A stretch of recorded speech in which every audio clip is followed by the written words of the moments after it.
It's not out there. No, I recorded it. That's what I guess. That's right. Yeah. Oh, it's not posted, they didn't upload it Well, it yet? won't be live for 3 more minutes. Yes. Are we on? Yes. Okay, ready? Yeah, but I need yours, so take this one. Okay. Testing, testing. Number 1 near the door. Test 2, welcome. Test 3, far end of the table.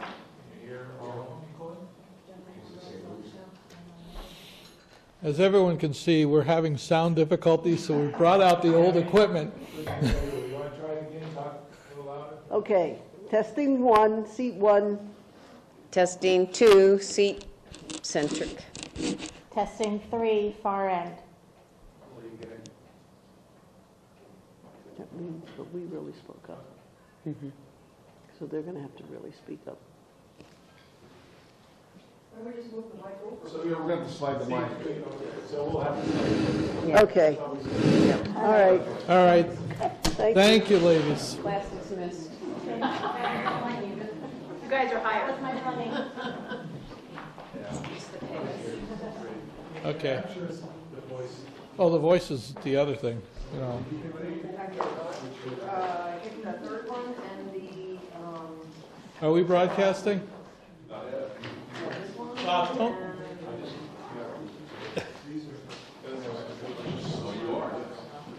Yeah.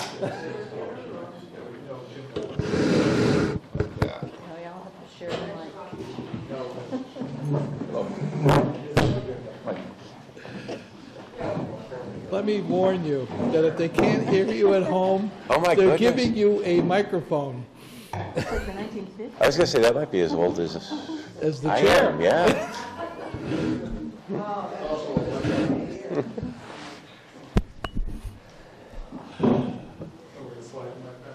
Yes. Have to. That's going to be the only way it's going to work. I'm just waiting for the cameraman to give me the thumbs up. Okay, Board of Selectmen's meeting, special meeting, November 13th, 6 o'clock. This meeting is recorded and broadcast. This meeting is totally dedicated to the interviews for a new town administrator for the town of Southampton. We will start the meeting with the Pledge of Allegiance. Pledge allegiance to the flag of the United States of America and to the republic for which it stands, one nation, under God, indivisible, with liberty and justice for all.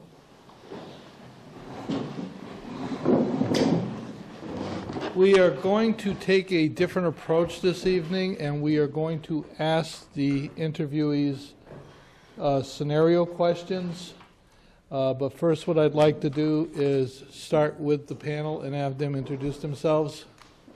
So, Slide the mic first. slide the mic over, because our critics at home and our ratings drop when they cannot hear us.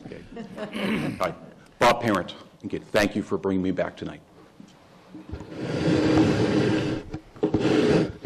Edward Gibson, and thank you. It's good to see you all again this evening. MJ Adams, I'm so glad we have this time together.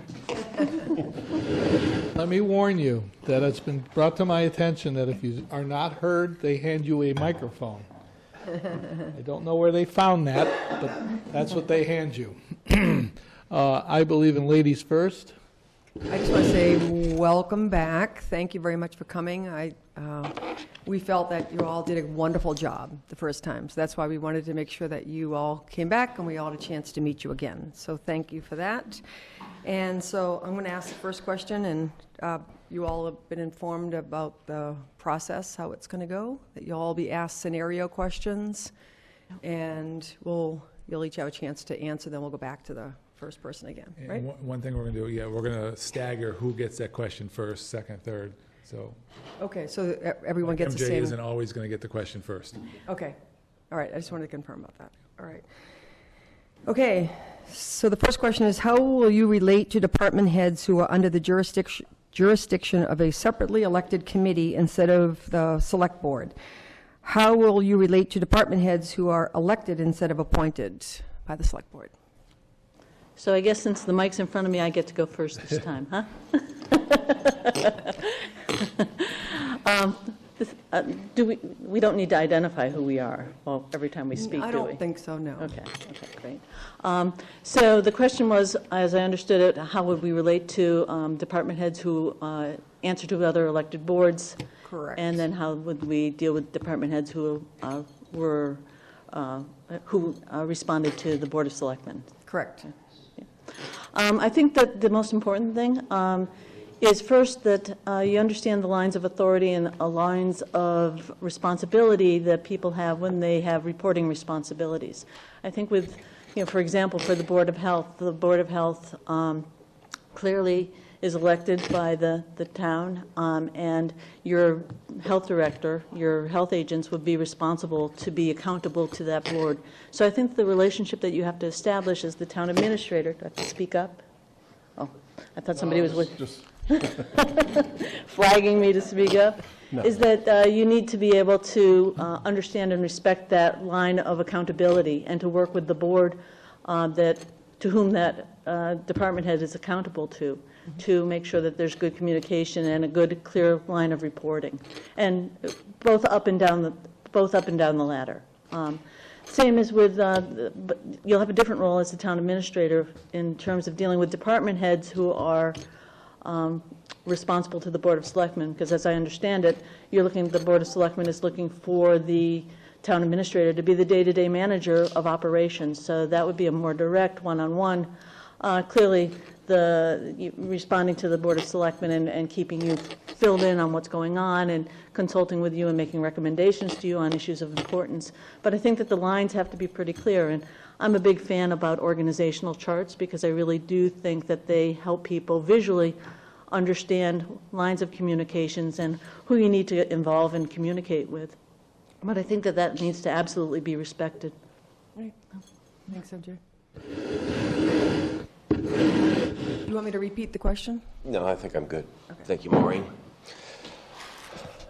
And yes, the lines of communication and responsibility are definitely different between department heads who report to the Board of Selectmen or the town administrator and those that are either elected or basically answering to a board that is not the Board of Selectmen.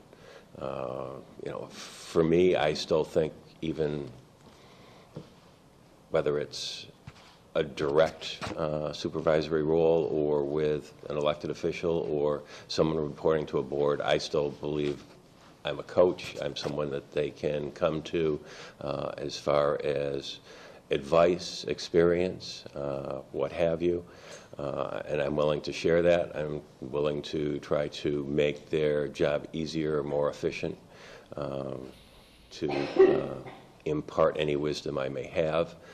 That being said, I'm also available to chairmen of boards, whether they may be elected or not reporting to the Board of Selectmen, and to work with that board or the chairman of that board. Obviously, if something comes up where what you might call a department head who's reporting to that board, that I think there may be an issue, whether it be discipline-wise or what have you, I'm going to call it to the attention of the chairman of that board and talk to him or her, let them follow up on it. I'm going to be willing to, work with them if I can give them, any advice along the way. What I have found, it's a more delicate balance than those that basically report directly to you. But I will tell you, in my present role in the town of Beckett, I have had very good luck with both elected officials that might be department heads and elected officials that might be on boards. I think in some cases where they're willing to and reach out for advice, that I've been able to help them out, make their departments more efficient. And in the small cases where they might be a little bit reluctant for that, I still work with them along the way. So I look at it as you're trying to make the community better. So I'm willing to share my expertise, go out, try to find trainings if they find that they're weak in some area that they might not have the time to do or what have you. So I'm willing to work with those department heads and those elected officials in that capacity. As the last person up, I guess I'll reinforce what MJ and Ed had to say and really talk a little bit about what I believe I said last Thursday, which I would actively involve all department heads within the town, regardless of what board they're accountable to in department head meetings. You know, I don't have the ability to force a department head that works for another elected board or is elected directly, such as the treasurer clerk. But I would invite them to meetings. I would encourage them to participate in meetings because I do think there's a lot of common goals and a lot of common interests, and it would be important for me to try to make those connections. You know, examples I talked about previously was, you know, for instance, the common interest that DPW and schools might have regarding plowing and maintaining of roads and road closures and things like that, and getting the department head group together regardless of which board they're accountable to is very important because there's a lot of information that needs to be shared across all those boards. You know, I would look at it as, you know, you can manage by responsibility and you can manage by influence. And in the case when you don't have a department head reporting to you, you're managing more by influence, by setting the example than direct role that you might have. Thank you, Robert. John? Okay. You have become aware of a credible case of a hostile work environment in one of the departments at Town Hall, but the person being harassed has not come forward. What would you do? I'm going to give that to you, Ed, to start you first, and we'll go with Bob and MJ. Well, first, depending on how it's come to my knowledge, I would try to, if it's not anonymous, I would try to get as much information out of the person that has brought it to my attention as I can. I would then follow up with the individual. I would seek out the individual that the hostile work environment may be directed at and actually go talk to them and find out, is this true? What exactly has been happening along the way? Get their side of what has been occurring of the story. Is it from one particular individual? Is it from a number of individuals? Having found out that, I would follow up with the individual or individuals that this accusation has been directed to, and get their side of the story.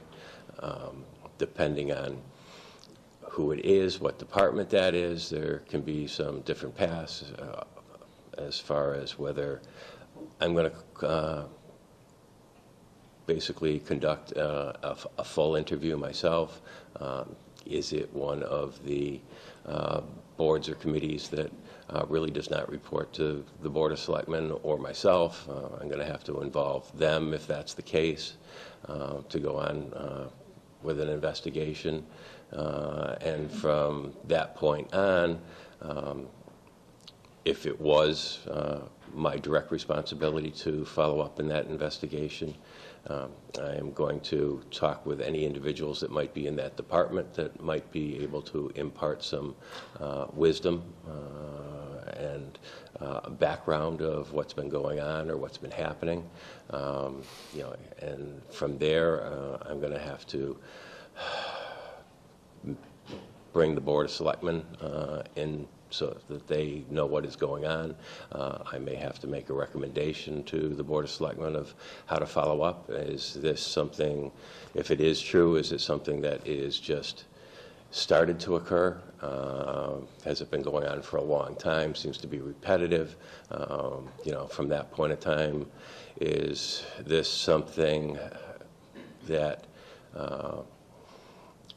training of an individual or individuals may be able to take care of or straighten out? in the personnel files, does there seem to be a background of this where it needs to be further disciplinary action? And all the way to, okay, is it serious enough and been going on that this is a possible case of termination rather than another form of discipline? But like I say, the important part to me is, okay, what department, who are they reporting to, and to follow up with a full investigation to come to a conclusion. Okay, thanks. Bob? I think the most important issue here is after you investigate the issue, you talk to the person whom which the hostile environment has been created with, or at least you've heard from secondhand, the subject of the hostile work. If that person isn't willing to come forward, it's a difficult situation because it's very difficult to go to someone else and present a situation without giving specific facts. So I think if, I'd have that conversation, I would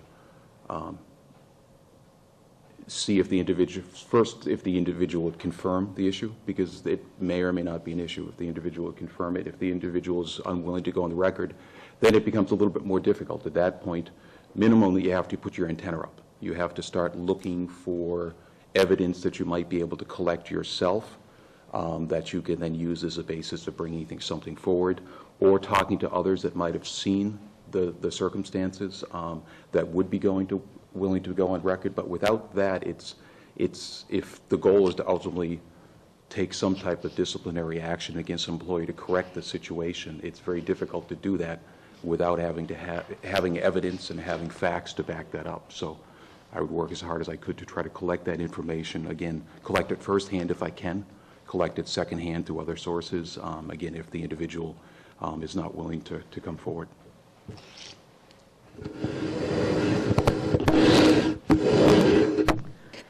So I think that when this type of information is brought to you, it's incumbent on us to really take a close look and to listen closely to what's the content here, what is being said about who, and to be able to use the relationships that we build and are building with others to really put up our antenna and to listen and to try to see for ourselves and gather information about what's the true nature here.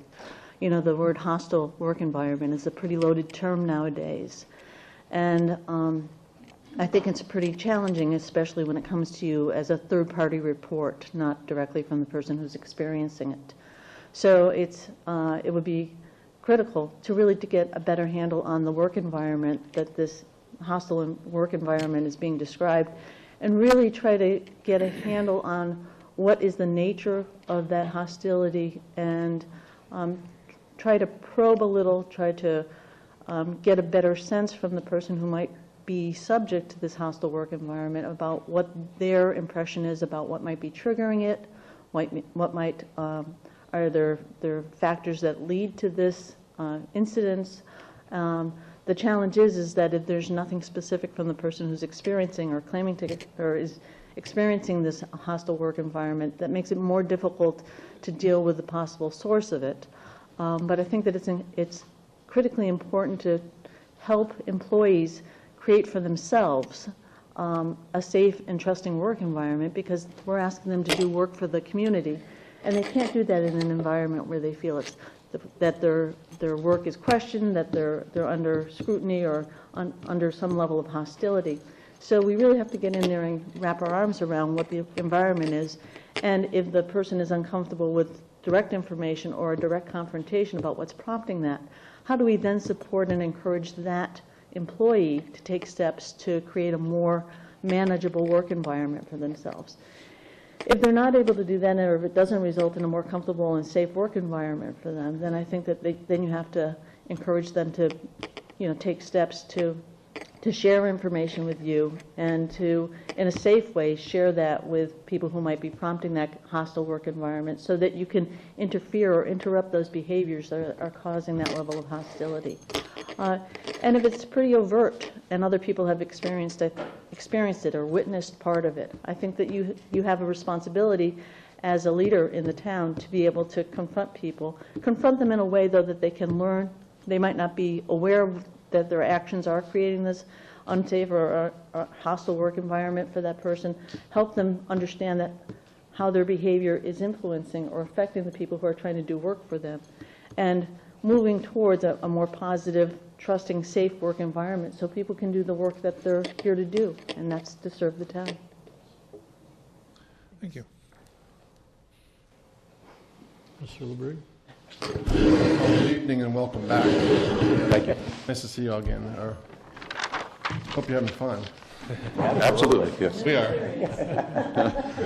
It's usually more fun on that side. Not all the time. All right, well, I'll start with Robert. Okay. And then we'll move to MJ and then Ed. Okay, the town hires you as its town administrator. You begin your tenure on January 15th. The town accountant has been out of the office due to an illness. You learn that the tax recap has not been filed and the tax rate has not been set. What are the consequences here, and what would you do? Certainly, the biggest consequence is that the tax bills can't be mailed out, the tax bills that take effect as of January 1st. So without that tax recap submitted, without it approved, the town does not have the legal authority to tax the residents. So it's a pretty important issue. There are other players involved in that process. Obviously, the assessor's office is involved in that process as well, so I would get together with them and find out if they could fill me in on where things stand, and whether or not I can move ahead working with the assessor's office to get the tax recap completed and filed so that it can be approved. I'm taking from the question that the length of the illness is indeterminate, so at that point I don't know if the town accountant's going to be back in a week or a month or 6 months, so we will have to move ahead without the town accountant. I would probably, depending on the situation, I think moving ahead without a town accountant on any sort of a long-term basis is not a very good idea, so I think I would recommend that the board look to filling that position on a temporary basis, if at all possible, ideally filling it from within with somebody that's already up to speed on the town's finances, so that that role can be filled. And if that person exists and it can be filled fairly quickly, then working again with the assessor, the temporary accountant, and myself to get the tax recap filed so the tax bills can go out. Okay. You need me to read it again? No, I got it. Okay, if you do, just let me know. I think when I heard this question, what I heard was, running a small community is not an individual sport. It's a team effort. And I think it's critical to be able to pull the members of the team together and to get the work done that needs to get done. Clearly, Bob outlined a pretty clear process of what he thought, and I've got to concur with him, that, the first and foremost is, if there's no cash coming in, it's hard to run a budget. So I would immediately organize, put, all hands on deck to do what we needed to do to get us to the situation where we were able to get our tax bills out. And then on a longer term process, I would hope that in a community like this, number one, we've got a lot of small communities around us, and I'm assuming that down here in Hampshire County it works up very similar to how it does up in Franklin County, that in a pinch you can call in somebody from the next town over and they can help walk you through things. But I think more critically is that this is a really clear indication that that there's a calendar that you need to do in terms of managing the finances of the town, and some critical timelines that have to be hit, and everyone needs to be aware that things are flowing along, or that if something's going to be interrupted, there's a backup plan so that we don't get ourselves in a real pinch. So that's what I would say.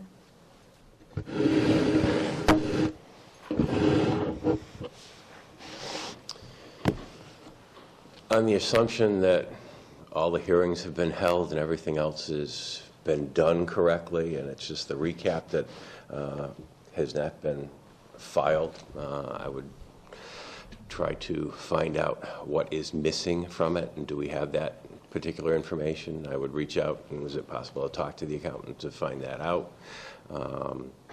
Because not having a tax rate means the bills didn't go out on December 31st. It means they're really not due on February 1st and are due about 31 days after whenever the recap goes in and DOR actually approves, or, and I won't say sets your tax rate because that's really been done by your appropriations to that point in time. So, okay, is it a simple thing? Is it just a signature that's missing? Can we put together the data that may be missing from that to get the right information in there? Like I say, to me, it would be important to talk to the accountant and see what might be missing, and from that, do we have everything? Can we finish it off?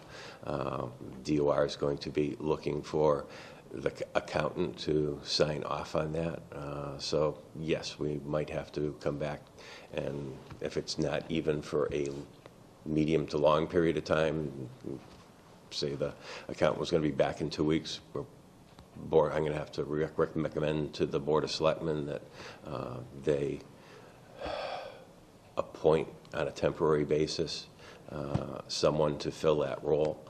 Whether it is the town administrator or someone else, because DOR is going to want to know that that person that is actually signing that form once everything's together is the correct person, that they can go by that to move forward with setting the tax rate. And then, you know, if you can put those pieces together and at least get that done, get your tax rate back from DOR so you can actually print the bills and mail them out, then depending on that illness to the accountant, what needs to be done in a short, medium, or long term to fill that position. But obviously the biggest consequence to the whole piece of the puzzle is your revenues from your taxes are not coming in. That can cause a cash flow problem. So, you know, from there, okay, the other piece of the puzzle, okay, say we can't put these things together fairly quickly or in a reasonable amount of time.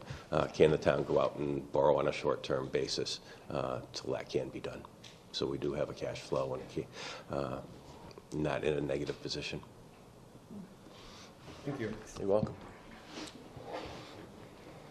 MJ, I want everyone to understand these numbers that I'm reciting are just hypothetical numbers, because it seems when I say something, everyone seems to think that that's real. It's not real, folks. This is a hypothetical. So are all the other questions. Well, and ours are hypothetical answers. I thought I heard that asked her. Yes. I've been in front of too many judges and attorneys going, Your Honor, my understanding is, and I could be totally wrong. Okay, anticipated new revenue for fiscal 2019 in Southampton is in the range of $450,000. The North School Committee has advised the Select Board of a need for $200,000 more. The Hampshire Regional Assessment will likely be $100,000 more. Town benefits normally increase by $140,000. Town employees are paid well below the market, and the town has lost key employees in recent years to higher-paying communities. What would you recommend to us? By the way, if you can answer it, you're hired.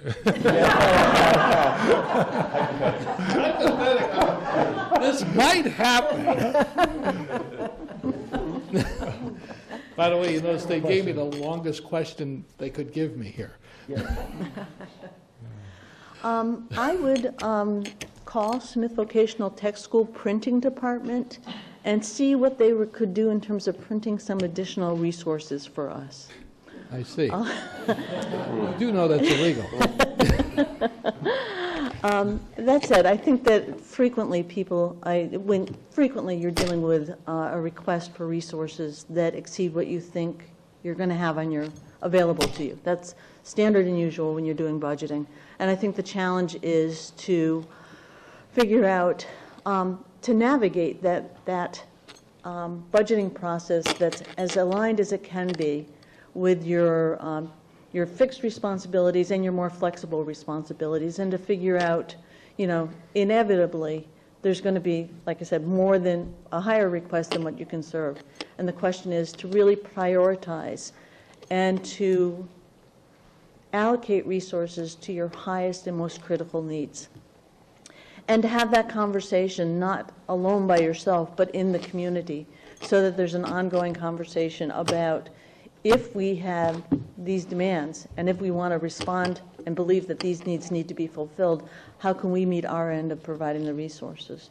I think last week when I was here visiting, you asked me about the override process, and I know that your track record is not stunning, but it might be time to sort of revisit that conversation. And even if you decide not to go with an override, to have that conversation to help the community set some priorities and identify what the critical needs are and what the highest priority needs are, I think would be the first place to start. That said, we've all experienced times where revenue didn't come in as we had hoped.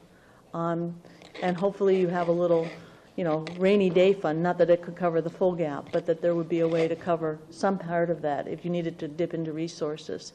And the other part is, how do we tighten our belts? How do we make sure that every dollar that we're bringing in, we're spending in the most effective and efficient way?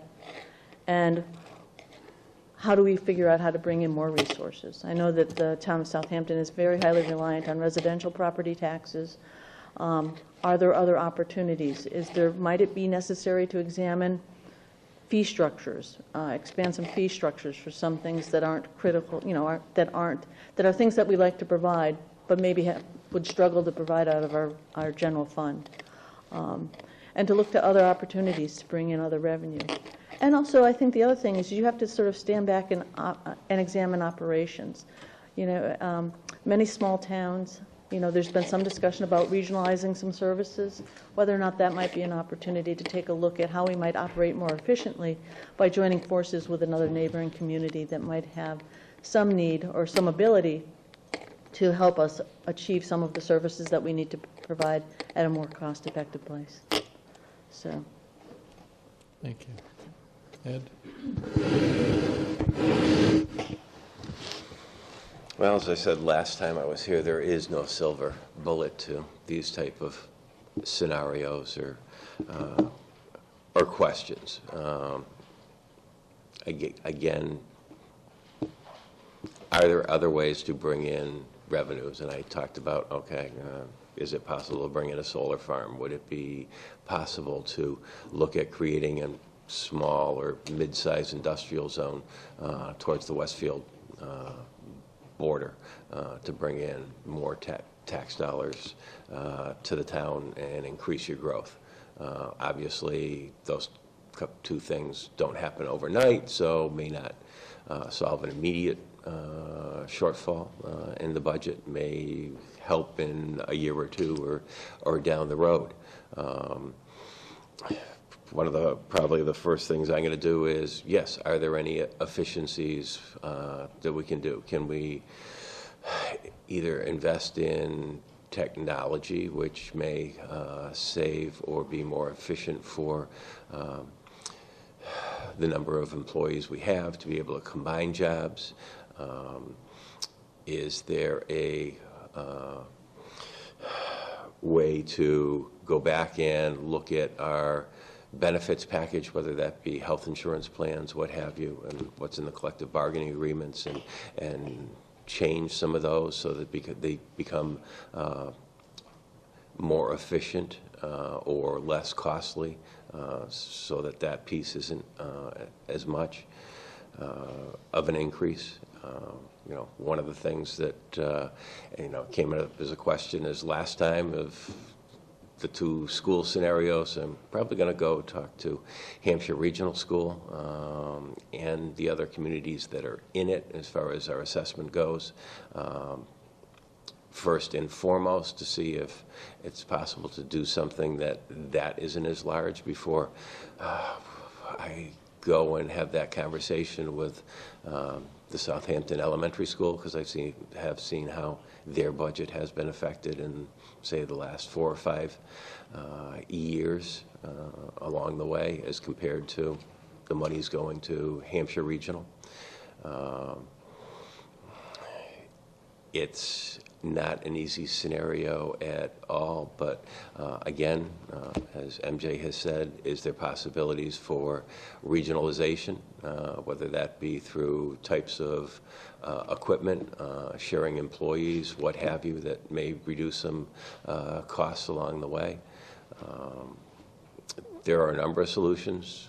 Probably no one on its own is going to solve the entire piece of the puzzle, but put together might at least put a little chink into that. But I think everything has to be on the table. It's going to be a lot of work, and it's going to take a lot of time to research any possible scenario, but those are the things that government has to do today to become more efficient. You know, we are all well aware of what has happened with state aid, and I think local communities get the short end of the stick when it comes to that. But yes, more burden is put onto the local taxpayer than the help that's coming from the state. So.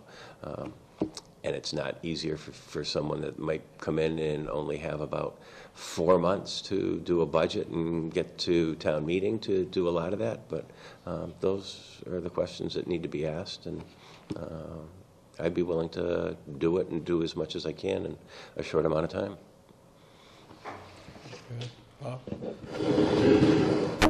Thank you. And as I understand, you know, the situation may not be entirely hypothetical. I think at least some aspects of this scenario are real right now. And the challenge really is that if it's real, or some pieces of it are real, some things have to happen fairly quickly. You know, there are strategies to increasing revenue, increasing fees. Many of them will take some time to accomplish. You know, if you look at 50% of your revenue is typically coming in from tax revenue, 25% from local aid, 25% from fees. You know, if you're not looking at tax revenue now, you're trying to do something with those fees, and maybe you can do something with those, but there, you know, a lot of them aren't going to amount to a lot of money in the very short term. So I think it's taking a look at budgeting scenarios, laying it out. You know, here's what we need to do. Here's what we have to do to meet our contract and our legal obligations. This is what it's going to cost. Take a look at what is it going to cost to provide a level of the level of services, a fixed level of services budget, no additional services being provided, and then what a level budget scenario might be, and starting to play with those numbers, and then ultimately, you know, decisions have to get made. You know, because ultimately it'll be the board that has to put a budget forward. The Finance Committee has to offer an opinion upon that budget for a town meeting. If that budget means that, you know, the $200,000 that you mentioned, hypothetically, as the school department ends up consuming almost half of the available new revenue that year, you know, it will likely mean that some other things won't happen. There's an alternative to an override. Obviously, again, the board would have to be, you know, be willing to go forward with the override. But take a look at where your flexibility is. Yeah, look for some short-term quick hits, you know, some things that you might be able to trim here and there. You're probably not going to find $450,000 or $100,000. You might find $5,000 or $10,000 or $15,000, and then start making a decision of what do we need to do to maintain the same level of services. If we can't do that and meet the other obligations, we only really have 2 choices. One, look outside of Prop 2.5 to increase revenue, or stay within Prop 2.5 and try to meet those needs and understand realistically what the impacts will be to the other services, and present that information to the voters. That it's not an easy issue to solve, but they ultimately have the ability to make those decisions. And again, explain what the impacts would be. And so in long term, work on those things. Those will make it easier in the long term. Short term, could you consider dipping into stabilization? You could. It's typically not a good practice, you know, for operating revenue, so I generally wouldn't encourage you to look there. You know, if you thought it was a one-time year, we had a one-time shortfall that was going to correct itself, maybe, but I think it's a bit more of a systemic issue than than that. Thank you, Bob. It is the question. Yes. Thank you. And Nick, first up then is you. You become aware that a key elected public official is acting in violation of the Code of Ethics and jeopardizing the interest of the town. What would you do?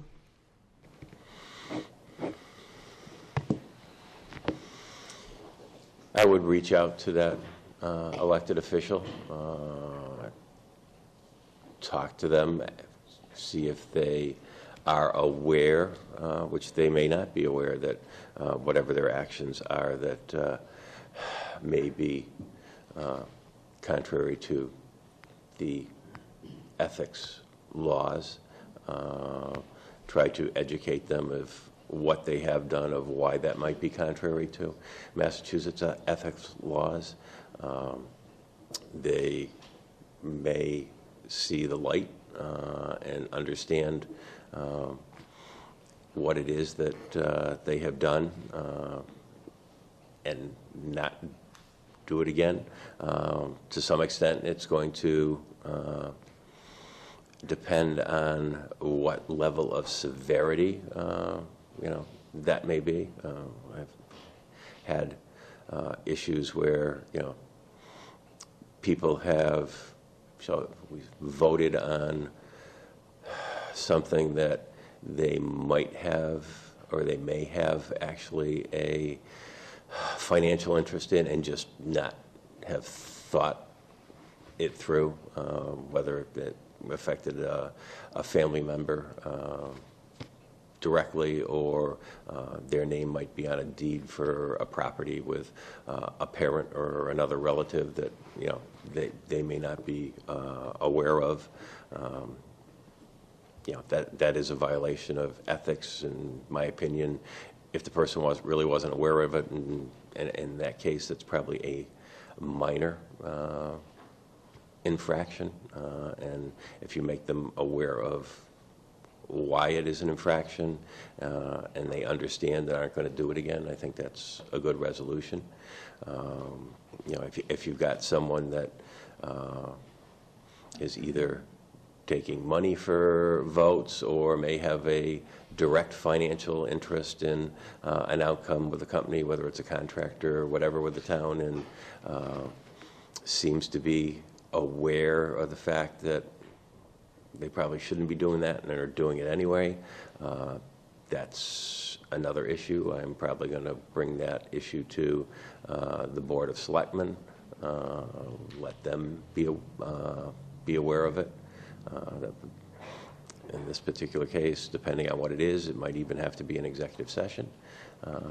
And from there, I'm probably going to make a recommendation to the Board of Selectmen that if it seems that the severity is strong enough that the person does not see where they are wrong, that I should write a letter to or contact the Ethics Commission and make them aware of this and take a look at it and do an investigation and have a finding on it.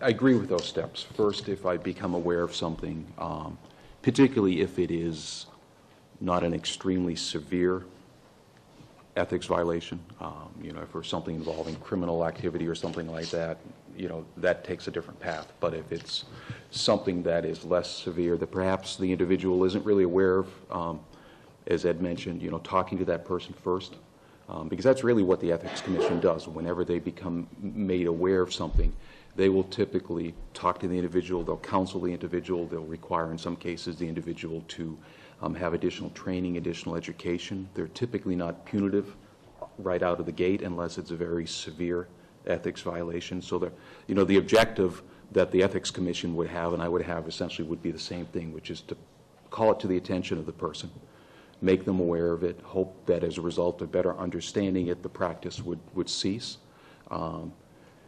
Again, depending on the severity of generally anything like this, I think I probably would consult with the board informally, probably through the board chairman, because when I talked about communication with the board last week, this is board-to-board dynamics, assuming this isn't a member of the board that has the ethics infraction, is a pretty tricky issue and one that I want to keep the board clued in at all times. So if there was anything I was aware of, I would at least clue the chairman in. I would reach out to the individual, again, attempt to do some training, some education. Ultimately, the other step that I would try is, and subject to, again, talking to the board, board-to-board communication. Sometime, the town administrator, the board member may say, you don't work for me, I don't need to listen to you.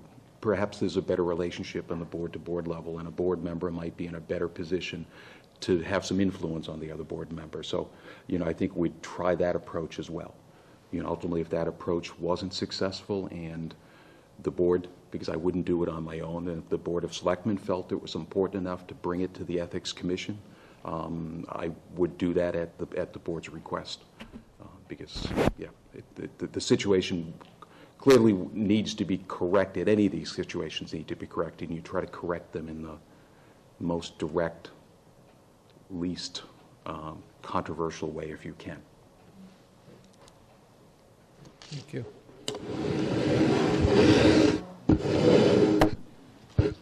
MJ's going to answer that, right? Yeah. Looks Yes, that please. way, yeah. I think Ed and Bob have both outlined some pretty important aspects of dealing with this. I'm going to speak a little to preventing it in the first place, and I think that's by setting a culture in the work environment, in the town's environment, that holds people to an expectation that we are public servants and that we should be aware of ethics and how the public perceives actions that we take, and that we have a responsibility as public officials, as public employees, to really hold ourselves to a higher standard, the standard of even above the appearance of conflict. And I think that that's critically important, especially here in Southampton, where my sense is that there's some concern in some about, there seems to be a lack of a lack of trust from the citizens towards their elected leaders, and the clearest way to violate trust with the people that you serve is to step over the line in terms of ethical behavior. So if this does come to our attention, my attention, I think the first thing you need to do clearly is to understand and investigate, talk with them about it, find out whether or not they were aware that it was an infraction, and coach them, educate them, help them understand how it does or doesn't, or maybe it gives the appearance of being a violation, but it's not a technical one. Consult with others, clearly inform the Board of Selectmen that you're dealing with this, and clearly the reaction to it should be measured. It should be in measure to the severity of the ethical violation. And I think to handle it discreetly and measured is critical, because you're trying to build a culture where people can learn from their mistakes, people can understand that the ethical standard that they're being held to, and be able to live up to that with coaching and encouragement, support, and training. Thanks. Okay, my turn. We're starting with Bob. How do you handle being triangulated? That is, when a poorly performing subordinate works against your leadership and attempts to bring pressure on you by appealing to one of the members of the Board of Selectmen. Another hypothetical.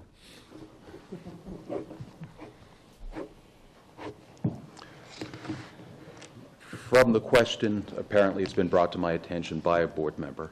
So, first what I would do would talk to the board member so I fully understood what the issues were, who the employee was, is there any validity to the issues that the department head might have brought to the board? Because ultimately, I work for the board.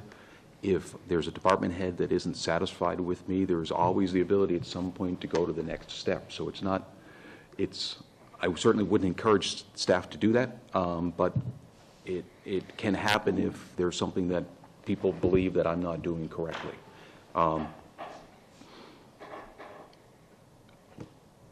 Once I get better informed about the issue from the board member that's brought it to my attention, I would request that the board member try to back out of the dynamic if they could. You know, the board members may, unless the board member believes in fact that there's an issue that with me that needs to be dealt with. Thank the board member for bringing it to my attention. Let the board member know that I would go back to the employee, deal directly with the employee, and I'd be fairly direct with the employee that as a team, we're going to be a better team, a better functioning team by having the department head or employee coming directly to me if they have a concern. You know, ultimately, I'm going to be the one that will be able to work it out as opposed to doing an end run going to a Board of Selectmen member. So I not from an autocratic standpoint of saying you did a bad thing by going over my head, but you know, if you have a valid concern and that valid concern needs to be addressed, it's going to be better accomplished by dealing one-on-one with me than trying not to do so. It really, if it's something that pretty clear that should not have been brought to a board member, again, I'm going to have a fairly hard discussion with that employee and probably direct the employee, you know, not to continue to communicate in that manner, because it doesn't, the chain of command is important. Again, there's always an ability to go to a higher authority, but that organizations don't function very well if that happens very often. It may happen in the rare case, but the standard mode of dealing with an issue should be one-on-one, direct interaction, direct resolution of problems, as opposed to going through the board. Okay, thank you. MJ?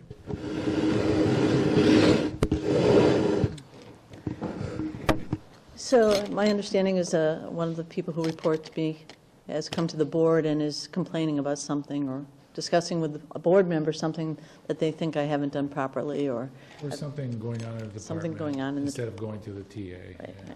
And so, as a board member for on the selectmen, if an employee or a staff person were to come to you with this, I would look to you to be pretty direct and to at least support me as the town administrator in requesting that this issue be directed back to me first. I think that that's pretty critical and pretty and important in terms of me being able to be effective in the position. I think if an employee gets a sense that they can do an end run around you, then they will use that as a mode of behavior. And it's not very, it doesn't empower or enable me to do the work that I need to do. That said, I would also be concerned about my own behavior and what was it, or in how I was presenting myself as the town administrator, that somebody didn't feel comfortable coming to me with a concern or an issue that they had. And I would look to myself and try to examine my own behavior and how I operated to see what I could change, what could I learn in the situations, what could I do differently so that there wouldn't be this sense that they felt compelled to go to a select board member. So I would really look for an opportunity to learn among myself.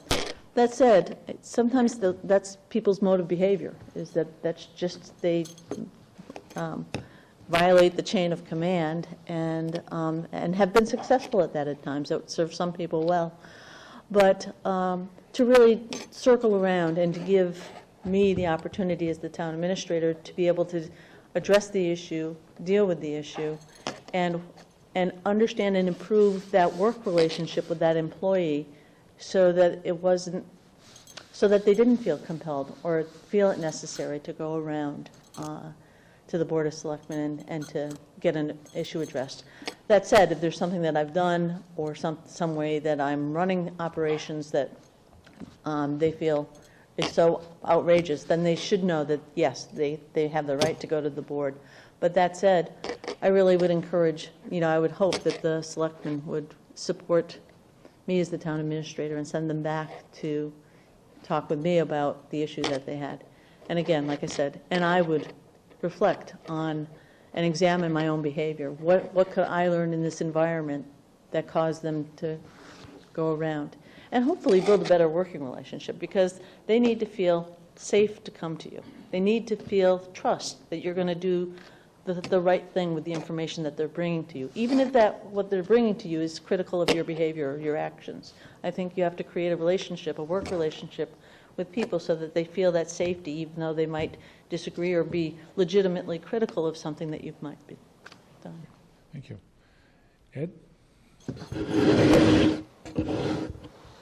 Well, first I'm going to ask the Board of Selectmen member that came to me of, okay, what did the person say? What are the accusations? What did they say I did? Who knows? Actually, maybe I did do something that I didn't really see in that particular perception or something, and maybe the individual's right. That being said, I'm also going to ask the Board of Selectmen member of, gee, did you ask this person if they brought it to my attention as the town administrator? And maybe they have, and that's why they've gone to you, or maybe they haven't, and they have just jumped over that chain of command. I would follow up and go to that individual, have a direct conversation with them and say, okay, I understand that you have some concerns about the way I handled this or whatever the case may be, and ask them directly if they could relate what the particular circumstances are. And yeah, maybe I did do something incorrectly or in a way that it could be perceived in another way, and I'm going to be enlightened. Or vice versa, I might talk to the person and say, well, you've got some of the facts, but maybe they didn't get all of it totally correctly, and basically tell them what actually has happened. Hopefully be able to resolve it, come to an end result. Who knows? Maybe this particular department had jumped the chain of command because, again, just hypothetically, maybe they had 2 or 3 employees that came to me with a particular situation, and for whatever reason, I didn't ask the question of, well, did you go to see your direct supervisor or a department head and bring that to their attention or discuss that with them? So, inadvertently, I might have actually built that reaction out of the individual where they jumped over it. But hopefully would be able to resolve it with the individual. I would go back to the member of the Board of Selectmen that brought it to my attention, tell him or her of what has transpired, whether, the person's complaint, in my opinion, was valid or invalid, how the conversation went, if I thought it was resolved or not, and if it hasn't been, if that individual keeps up that type of action and keeps jumping over my head, I'm going to have further conversations with them to try to find out why they're doing it, and can it be resolved? Is there a misunderstanding? Was it a person that may have put in for a promotion that I ended up getting? What have you? There can be a number of things, but again, I'd be willing to work with the member of the Board of Selectmen that brought it to my attention and the individual that has made those accusations to, and hopefully, whether it's on my end or that other individual's end, we'll be able to resolve it and have a better relationship out of it.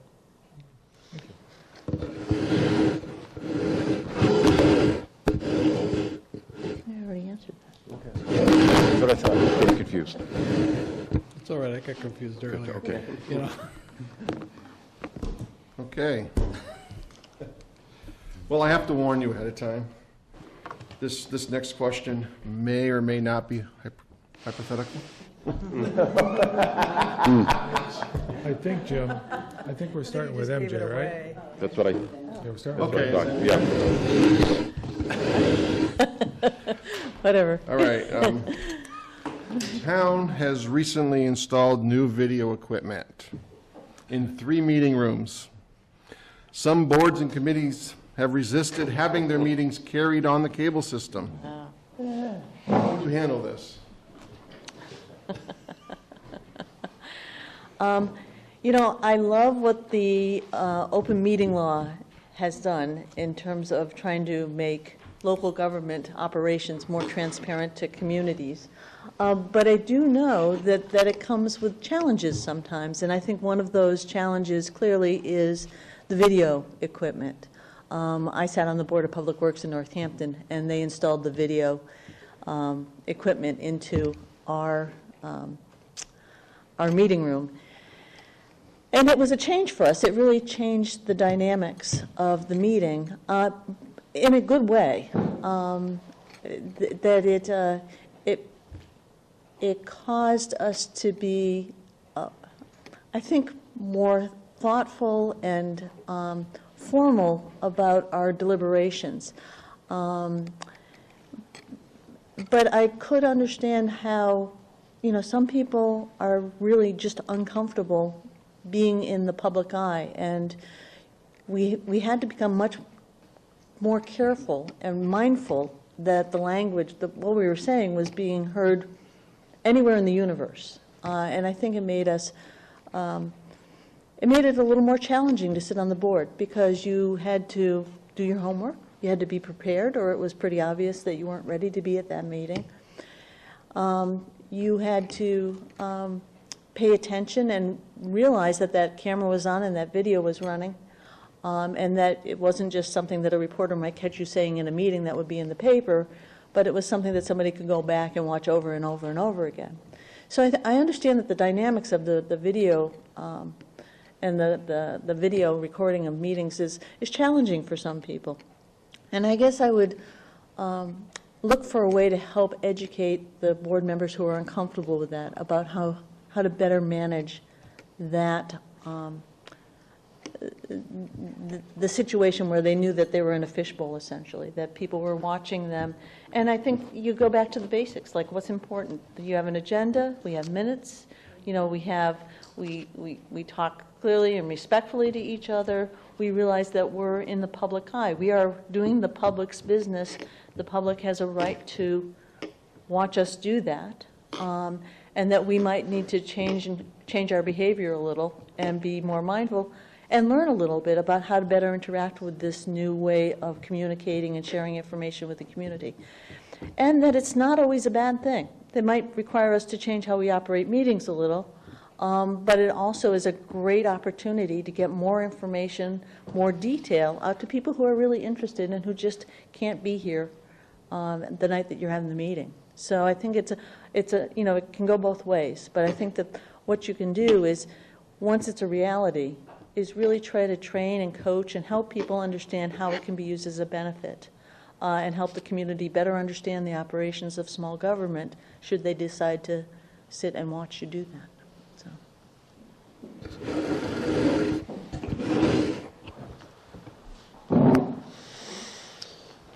Well, and we all know that we have, in some ways, more influence over some boards and committees that may be appointed by the Board of Selectmen than elected boards or committees. But that being said, I would be willing to and would reach out to any of those boards or committees that may be showing some angst or reprehension about using the system, both on a committee level and perhaps individually, individual-wise, to find out, okay, here are the benefits of doing this, of getting the information, the news, what's happening in government, of being more transparent to our residents. And first of all, try to sell that as the #1 pro to videotaping or live streaming of the minutes. And from there, would try to work with both the boards and committees and the individuals as to, okay, what is your apprehension here? Is it just you don't want to be seen on TV? Do you not want to be seen on TV because it adds 20 pounds to all of us? Is it that you are afraid of, or I won't say afraid, but concerned about how your voice may sound on the audio portion of that? And try to work with any individuals that may be apprehensive in that way and see if I can change them, maybe get some training for them or whatever, so they are less apprehensive. It could break down to maybe you've got a chairperson or vice chair that has, up until this point, not had any issues of chairing a meeting or what have you, but now becomes apprehensive because they feel they're going to be the focus of it. It might be a viable member of that, very viable member of that committee, maybe for a short period of time or whatever. They'd be willing to partake of video streaming or live streaming, but really don't want to be the focus as a chairperson would or a vice chair would, and they would like to step down from that position and have somebody else take it and be that focal point.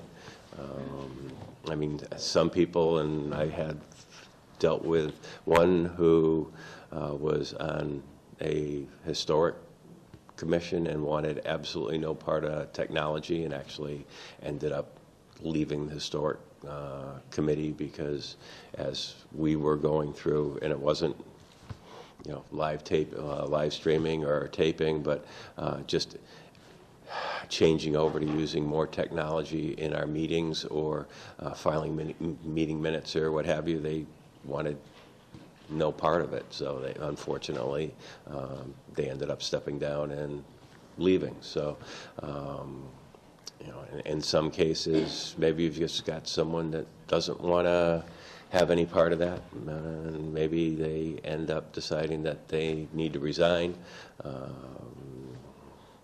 and have somebody reappointed. It could be that if you've just got a number of people along the way that as their terms basically come up, that the appointing authority needs to take a look at that and say, well, unfortunately, the person may have done a good job, but they are apprehensive about this, and we need to appoint someone else that is willing to do that, to be able to get this out there.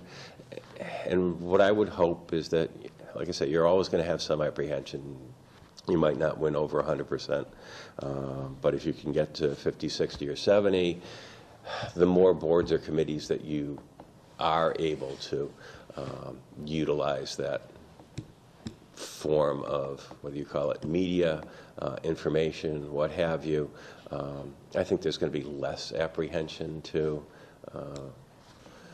for other boards and committees to start utilizing that, and when they see that, okay, this has really worked for XYZ board or committee, hasn't really cost or caused them any issues, the meetings still go on, things get decided, what have you. But, you know, it's, you know, I've seen it in the past, and I will tell you that I was never used to being on, you know, TV or having my voice heard or what have you. And yes, there are some changes you need to make because you might make faces when something comes up or what have you, and you see that, or you'll actually see yourself on tape and go, did I really say that?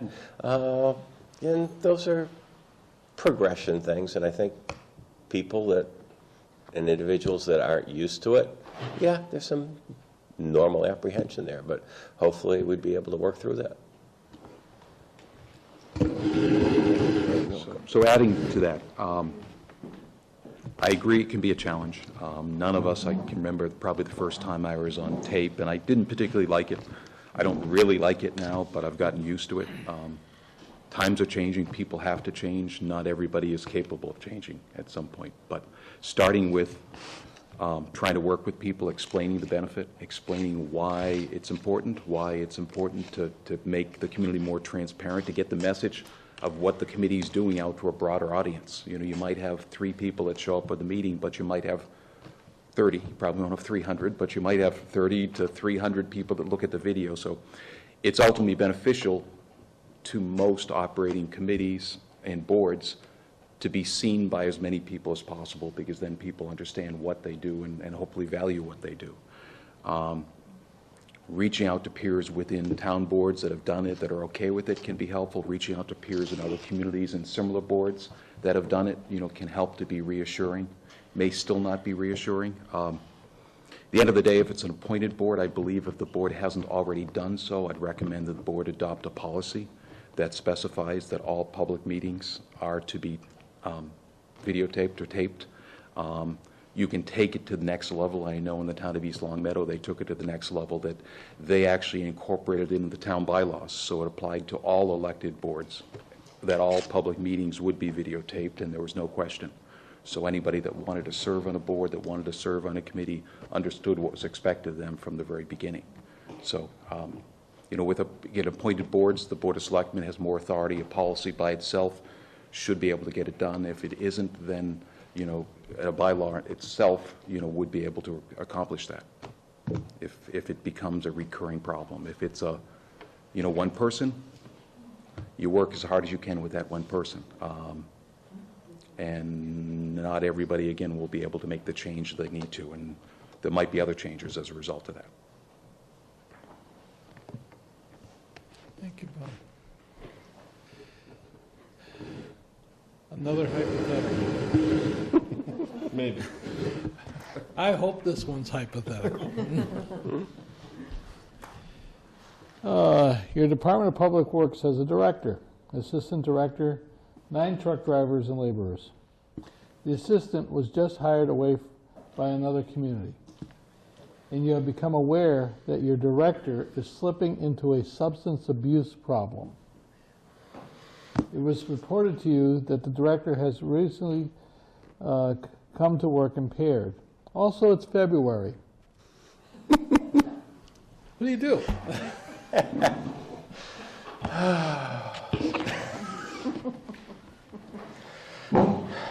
This is hypothetical. Yes, we're going to do what needs to be done, and actually I have had drug and alcohol substance abuse identification training.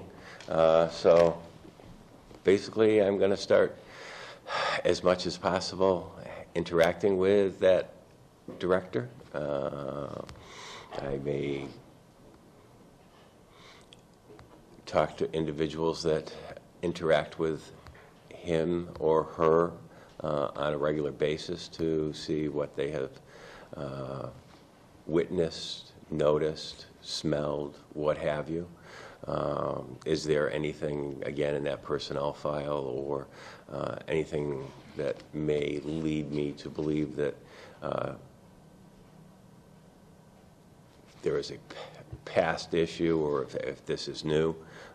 But I'm going to do my best to identify, okay, is this person continually coming in late to work, leaving early, blurry eye? Can I smell alcohol, marijuana, what have you, on them, and follow through? And, okay, and maybe the person comes to me and says, I do have a problem. I want to go into an EAP program or whatever for substance abuse, alcohol, whatever. I'm going to help them get into that program. That being said, if there is an issue and they're not forthcoming, and I think it is, I'm going to sit down directly with that individual, have a conversation with them about my concerns, what I have observed. I will report my concerns to the Board of Selectmen of what is going on. If need be, even if going into training means that they can't operate as a DPW director, okay, we're going to go out and find, even though it's the middle of February. We need to leave the door open. It's an open meeting. Just thrash them out there. I'm sorry, Ed. That's quite all right. Well, you should just say, go thrash Ed. It's fine. Yeah. You gotta leave it open. Leave it open. We'll be in violation of the open meeting law, then the Ethics Commission will show up, and we'll all be having a great afternoon. Video to prove it. I'm sorry, Ed, I didn't mean to interrupt you, but as soon as that door closes, Yep, the issue I starts. fully understand. I've been there, done that. So, but I'm going to try to work through that, investigation-wise, training-wise, what have you. Yes, it might not. And nothing ever happens that middle of summer, DPW director or what have you, or a good time, even if it was a police chief. They always come up at the wrong time. But going to work through that.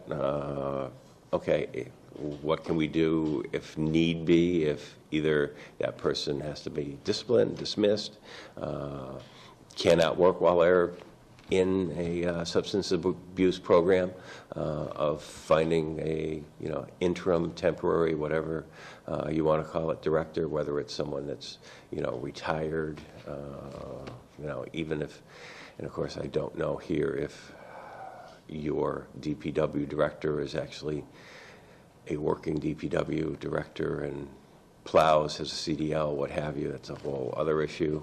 If it's not, if it's strictly administrative, who knows? Maybe the town administrator has to fill that position as a director for 1 month, 2 months, 3 months, what have you.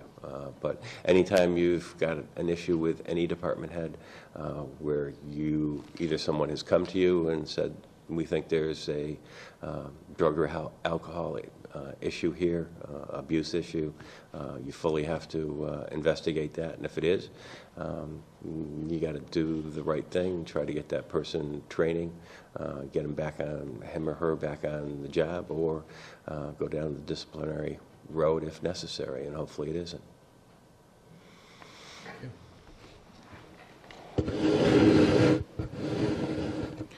So adding to what Ed said, a couple of things. Assuming it's a working DPW director, the DPW director then presumably has a CDL. There are some absolute requirements relative to CDL licensure.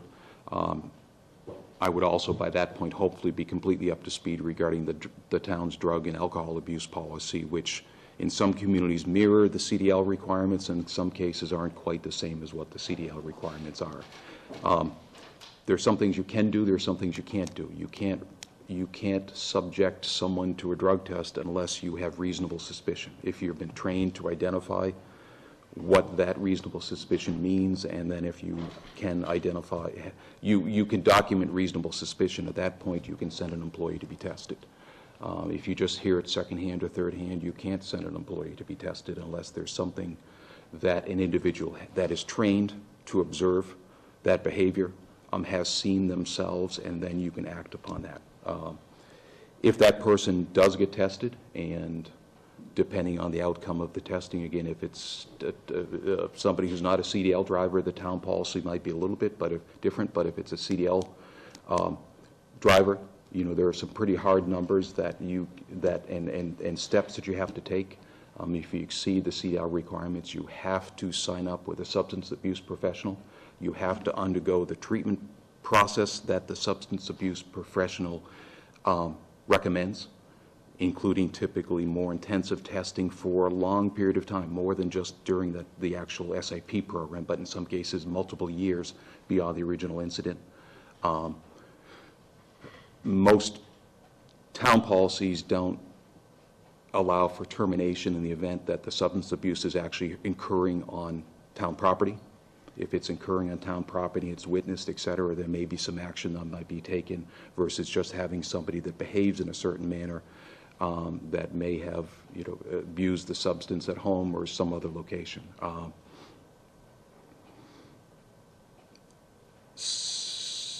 That person, if they do test positive, has to be removed if they're a CDL driver from a safety-sensitive function, so they can no longer drive.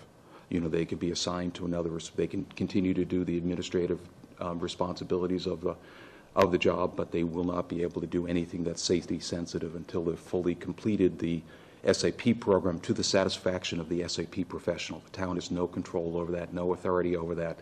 It's strictly to that outside professional that dictates what satisfactory completion is. Which may mean you're down a driver. Again, you need to immediately identify a backup driver. If that person can continue to function administratively, you need to put somebody else in that truck. The administrative functions are the easiest piece of that. I personally can do that. I've done that. I've gone nights without sleep. typically when one of my managers who oversaw plowing would be on vacation because you can't work all the time, so I would back them up and I'd be the manager overseeing the plowing activities. So the administrative piece of it is the easy piece. Putting a body in the truck that knows what they're doing, that knows the town roads, knows what they should do in this street versus that street, and what they're going to hit if they're not careful. That's the trickiest part. And ideally you have some, I don't know if you bring in outside drivers at all. If you do, that's probably a little bit easier. If you don't, then you have to find an outside driver to back that function up. But there are steps you have to follow if you, and I'll say that it can be done, and I actually did it one time, where if there are concerns about potential abuse on town property, it is possible to bring the state police dogs onto town property and do a inspection. Communities do that in school systems, at the middle schools, at the high schools, to inspect the lockers. I did it once at a DPW facility, and it sent a message, got a message out there. I won't share the outcome, but it clearly, staff knew what was going on. They knew why it was going on. They knew it was, why we had to do what we did, and again, I think was helpful. But that's sort of the last resort. Thank you, Bob. MJ? I want to thank Ed and Bob because I just got a great little education, so thank you.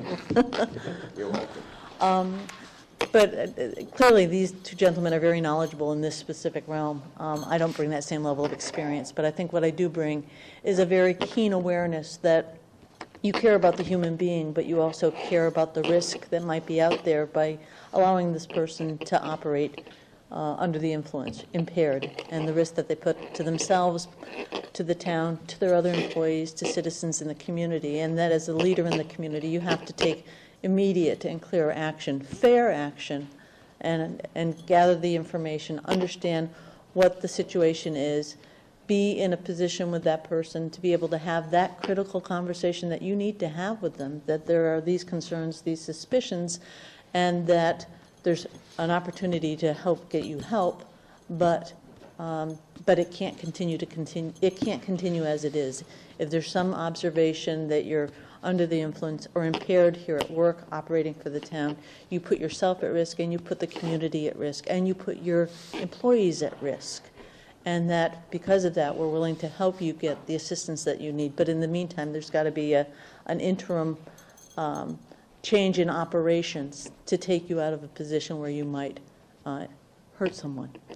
That said, I think there's that human part too, that, how do you help an employee who's struggling or might have an issue, a health issue, a substance abuse issue, and get them connected to the assistance that you need so that they can continue to provide the expertise, the knowledge of the town. They're there because, they're your director of DPW because they've been working for you for a while. They bring a lot of knowledge, experience, relationships to that environment, and you don't want to lose that. You want to find a way to keep that.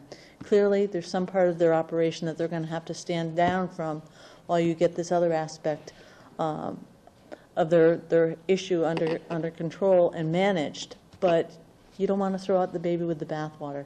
But at the same time, you have this very direct obligation to protect the community and to protect the other people who work under this person's leadership from any harm that might incur. Thank you. Well, Board, that concludes the drafted list of questions, but you have an opportunity here if you have an additional question you wish to pose.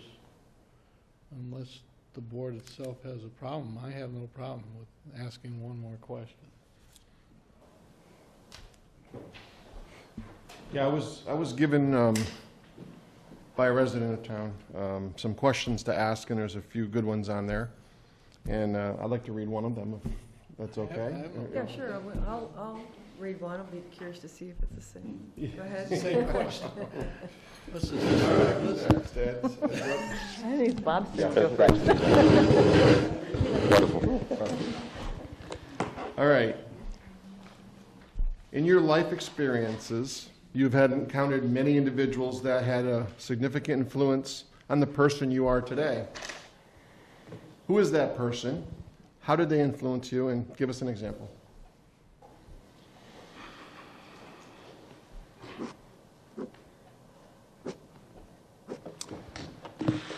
let's see, I'm not going to stick and tie to the question because I can't say there's one sole person. There have been different people in my life that have taught me different messages. I'll start with my dad. My dad taught me to work very hard. I used to think my dad worked too hard. I work harder than he worked. So it's, for good or bad, work ethic was something that he very much drilled into us and set a great example for us.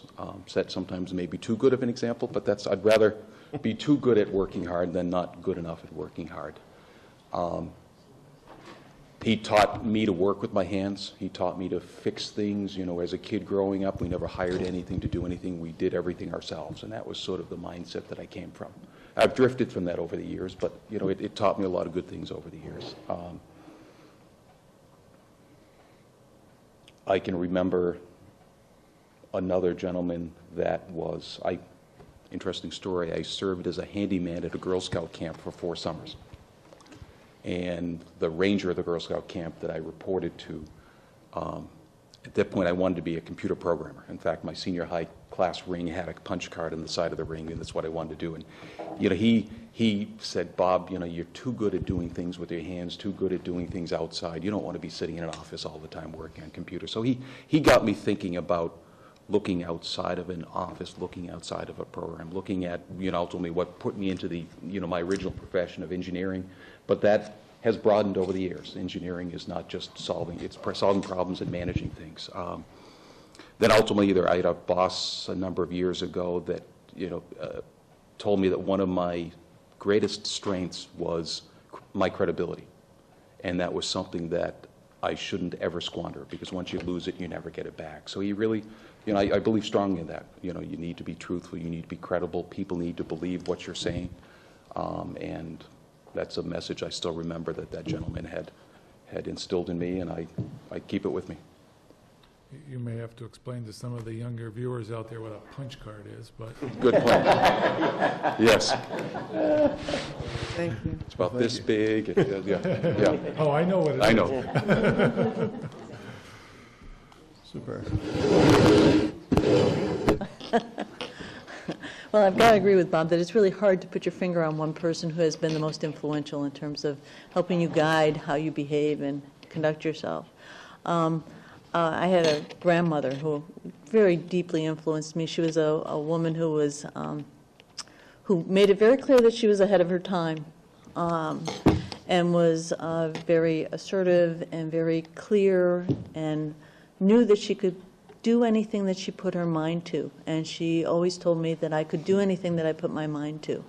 And so I put my mind to a lot of things, but I always feel like there's nothing that I can't at least give my best effort to do, and to do as best as I can, and to learn something and to make something of that.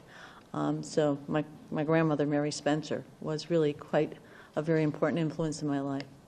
That said, I also worked for a woman over at the University of Massachusetts one summer. We did the New Students Program, and she taught me the importance of accountability, and also recognizing the role that you play in influencing other people's lives, and how your actions and you as a role model can really profoundly influence how other people conduct themselves. And that if you have expectations of people or hopes for people, that you have to hold yourself to a very high standard. So I think that those two people I really think stand out as really people who have pretty deeply influenced me. And, you know, the hard work ethic. I mean, I think that we all come from different places, but in my family, it was you worked hard. You got up early, you know, you did everything that was expected of you, and you did it well. And I think that that's an ethic that I took from my mother, who was a night nurse, and just really was always there, made it clear that we were responsible for ourselves, but we were also responsible for others, and taught us to live in community, and that we weren't isolated or alone, that we didn't live here alone, but that we had a real deep, profound responsibility to share the earth well with others. So, yeah.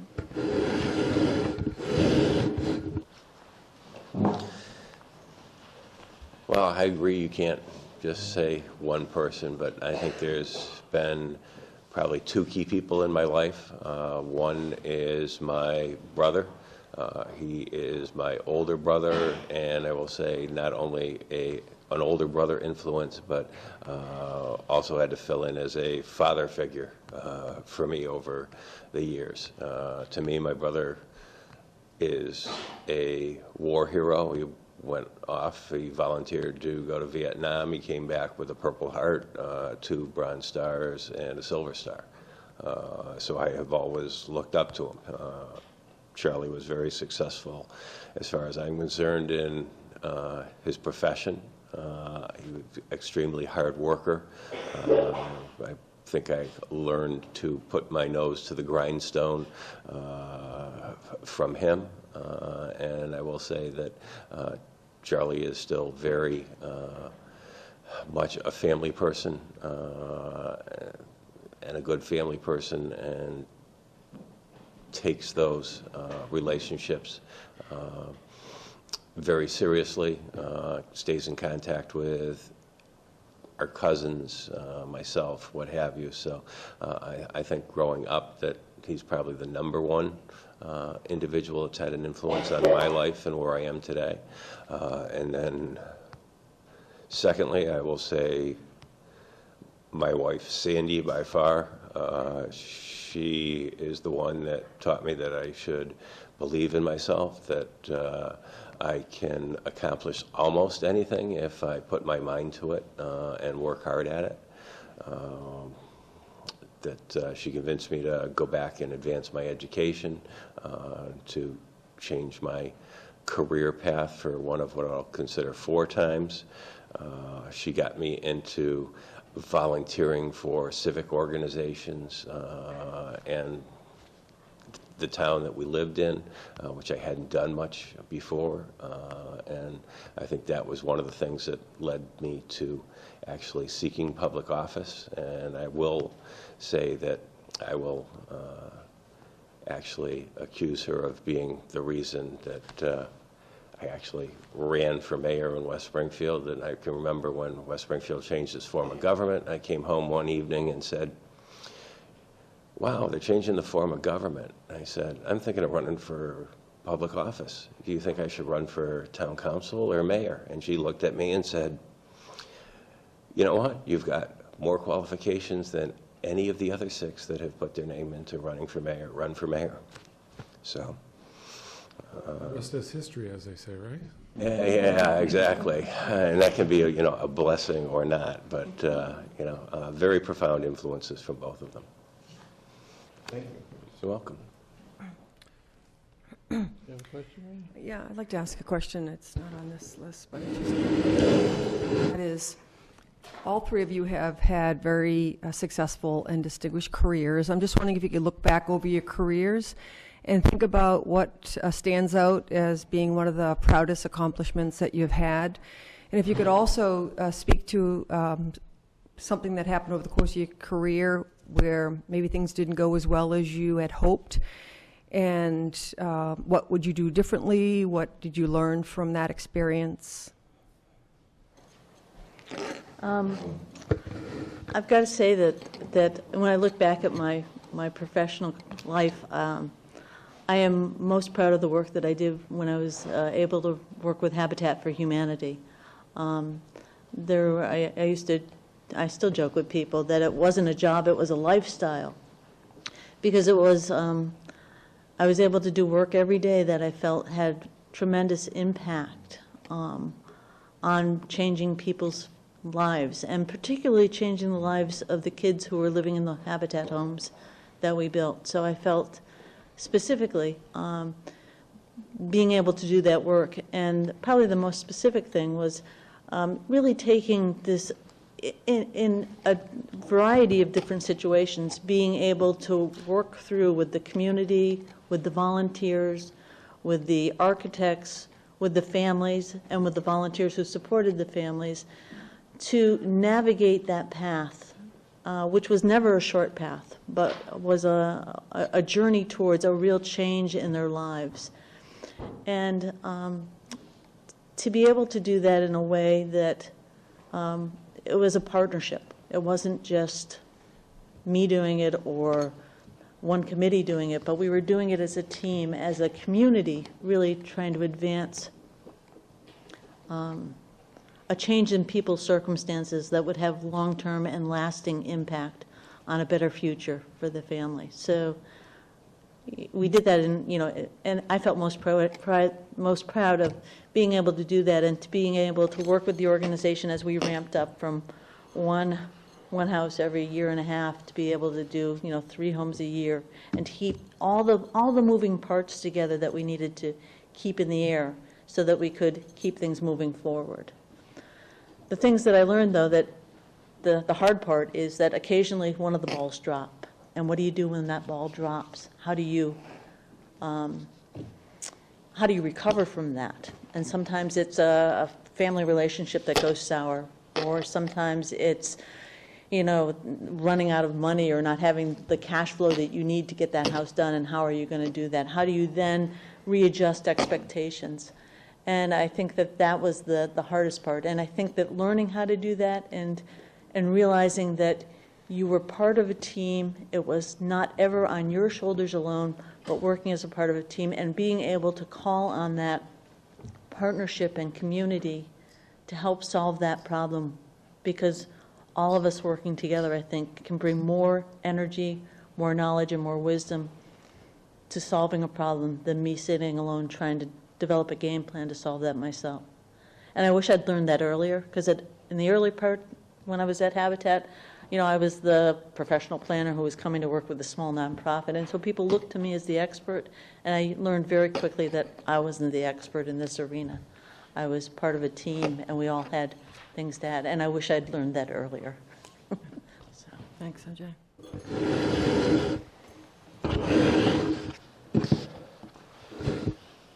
Well, for me, I think probably one of the most successful things I've done in my professional career is after I'd gone back to school at nights to obtain my MBA, I ended up changing careers, and I got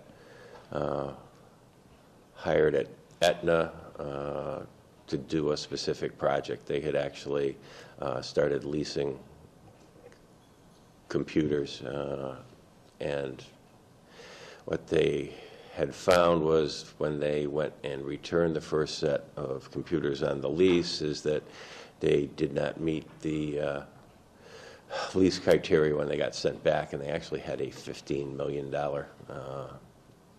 bulge in the deficit, and that was overspent. So I got hired on a project to figure out a way to track the costs and to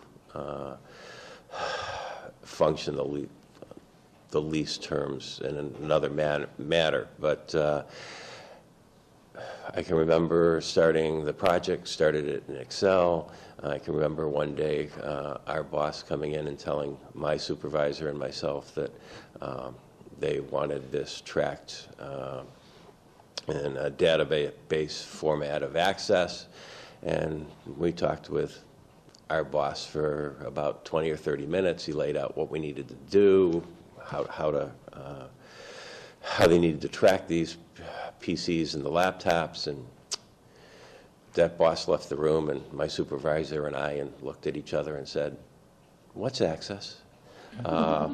We both self-taught ourselves and built an Access database to actually track the costs, where the computers were, when they needed to be returned so there weren't any penalties. Actually, Aetna still uses that database to this day. So that was a bit of an eye-opener to me, because I had left a company of probably about that employed 10 to 12 people in its heyday, and walked into a building with about 5,000 people. But for me, that was one of the first pieces that I learned really I could probably accomplish most things that I set my mind to, and if I stuck my nose to the grindstone and did the training, that could solve problems.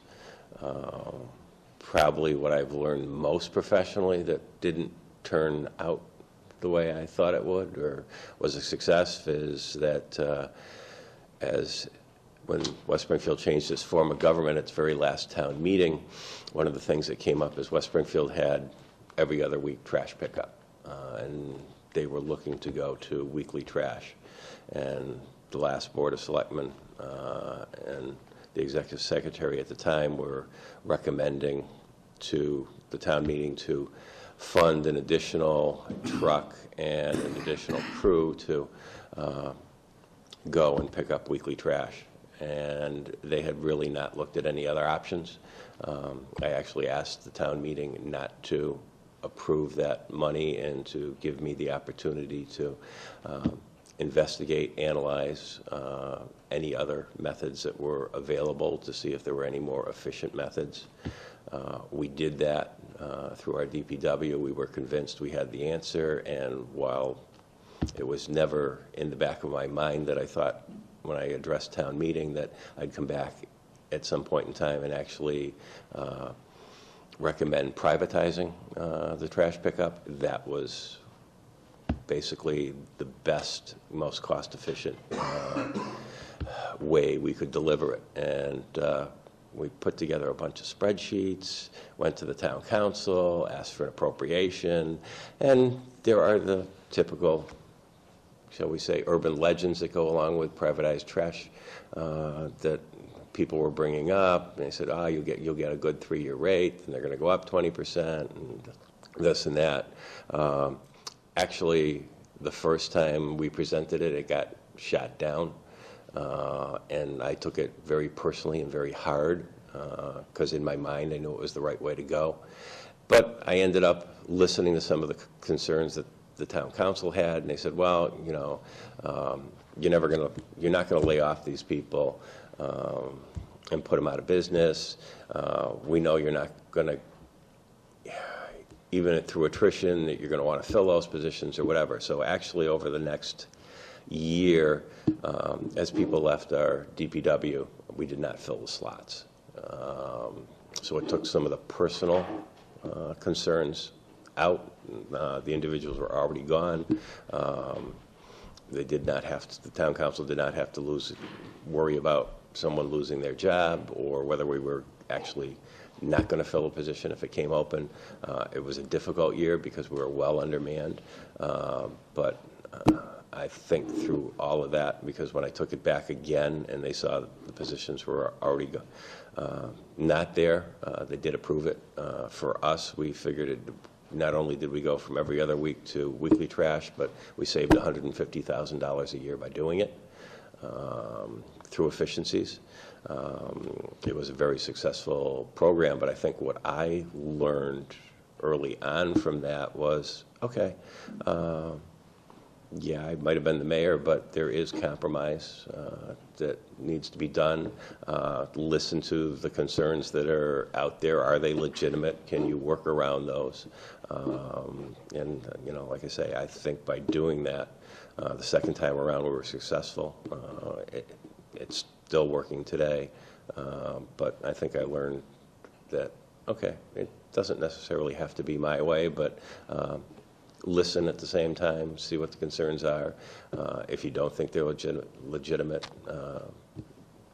try to address them, but also if they are legitimate and you can work around that and compromise, by all means do it.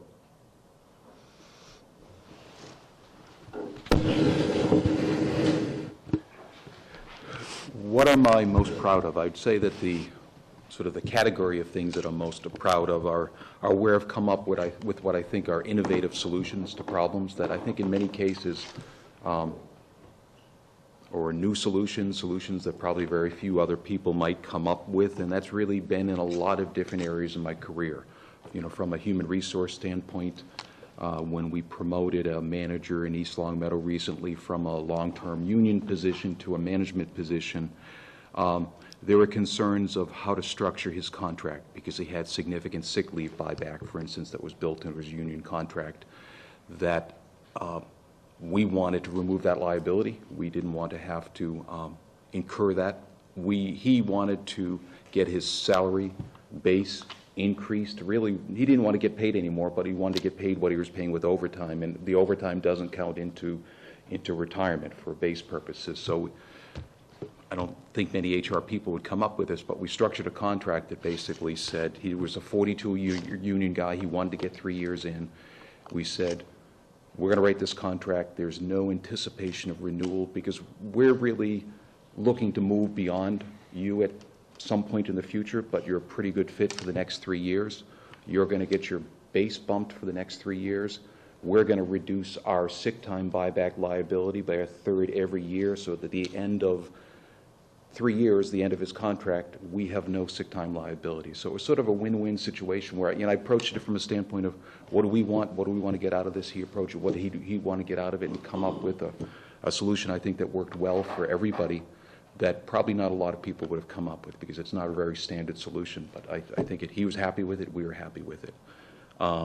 Technically, I've come up with innovative solutions, primarily dealing with regulatory conflicts. I've had a number of clients over the years, several of them that are dealing with, at the highest level of EPA, where they're dealing in federal court with consent decrees that have stipulated penalties built into them, where you go to federal court if you don't pay these penalties. And these penalties are $25,000 a day per violation, et cetera. In one case, I came up with a solution where I looked at what did the regulatory authority really want to get out of this deal, what was the town able to do, and came up with an innovative solution in where there was a permit that was written that had no numerical limit in it. The permit basically said, until you do what you need to do, you have to implement best management practices. They didn't physically have the facility to meet their permit. They wouldn't until the facility was upgraded, and the regulatory authority said, okay, as long as they commit to best management practices and they have third-party oversight that verifies they're doing the best they can with what they have, we're going to write a permit that has no limits in it. Never been done before, maybe never done again. But again, it met the need. So just innovative solutions. There's a problem in front of me, I try to figure it out. And if there's a unique way to do it, I try to find that unique way. From a firm standpoint, was I time bond, one of the things I think I'm most proud of is really helping to grow the firm at a key time. Time Bond had grown a lot with a very large contract that they had working for the Mass Water Resource Authority on a sludge pelletizing facility. And they were saying, okay, what that project was, how do we continue to grow the firm when that big thing goes away? Well, guess what? The firm grew, and it continues to grow today. And it grew through reestablishing relationships with clients like West Springfield, that I was able to demonstrate a level of value, a level of trust, and develop long-term relationships with clients like West Springfield, like East Hampton, like Westfield, that I can directly say they came out of my personal involvement of being able to convince the people in those communities that there truly was a reason, there was value, and there was a high-level trust. In fact, a gentleman, Jack Dowd, that worked for Ed at one point said, Bob, you spend our money like it's yours. So it was a very high level of trust. I was looking out for the interests at all time. And same type of thing would be look out for the town's interests here. What have I learned? I can't do it all myself. There have been times when I've tried to do it all myself, and it usually doesn't finish well. It's either I don't get done what I need to get done, or I just burn myself out. So I've learned to rely on people more and more, not only for my own benefit, but for their benefit as well, to create opportunities for them, opportunities for growth, but also be respectful of what they need. So I don't send emails out to staff at 2 o'clock in the morning, because there's no reason for me to be sending emails out to staff. They can wait till the next morning. So again, I can't do it all myself. And then, one of the examples I think I mentioned relative to the union environment, I learned that the outcomes in any sort of a union dispute aren't always what you expect they might be. Even if your attorneys and everybody else assures you that, it's solid, it's going to come out this way. So you need to go into something understanding what the outcome could be, understand, are you willing to accept that outcome if it happens or if it doesn't happen, and maybe, be a little more flexible up front and work with the unions a little bit more up front to try to get the outcome that I'm hoping to get. If I can't get it at the end, then we may need to do something, but union environment is different, and you don't have as much flexibility as you do in the private sector. Thank you. I'm good too. I'm going to allow them to each have like a couple of minutes to sort of close. We'll start with the lady.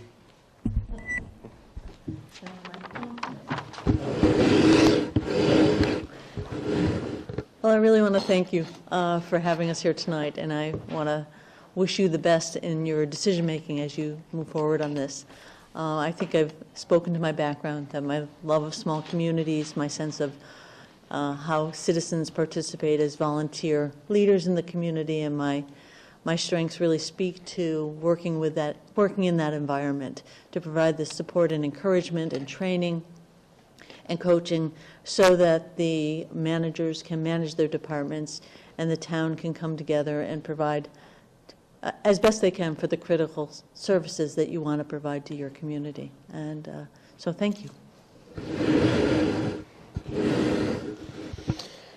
Thank you once again for having me back. I greatly appreciate it. And, like I said the other night, 4 years ago when I actually applied at that point in time, some of the same reasons are why I applied this time. I really think Southampton is a great, and I use the word community because I think you are a community. You're well-rounded. You've got a little bit of commercial space. Yes, you have a lot of residential space. You've got a lot of open space, but I also see how you value your history, the open space farmland that you have left. I see people who are involved in the community here, which I look at as a plus. You've got a number of good citizen organizations. Yes, like most communities, there are some financial issues that you are facing. I think I have a great, shall we say, a diverse background, both educationally wise and professionally, to bring to the table here. Not only, one of my strengths is financial, but also in collective bargaining and personnel. I think my biggest asset is I really believe I am a team builder and can build or enhance a strong team. So I would like to thank you for the opportunity. I'm thrilled to have it. So I know you have a tough decision in front of you, but thanks for giving me the chance. I appreciate it.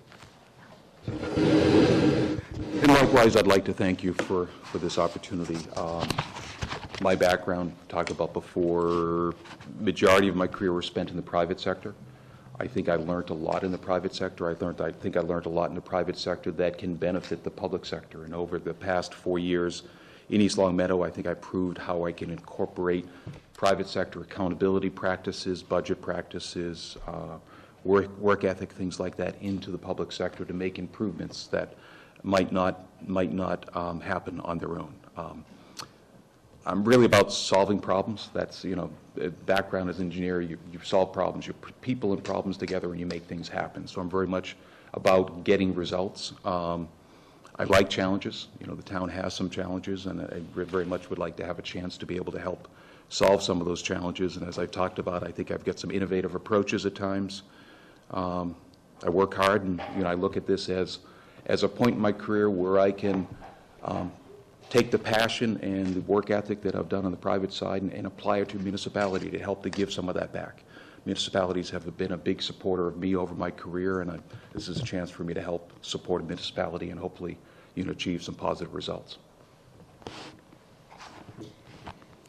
Well, speaking for the board, we have 3 excellent candidates here. I personally am very impressed with all 3. What I would like to do is say thank you, and I would like to take and entertain that the board takes a 10-minute recess because we've been at this for 2 hours, and reconvene at 8 o'clock. Again, thank you. Thank you. Thank you very much.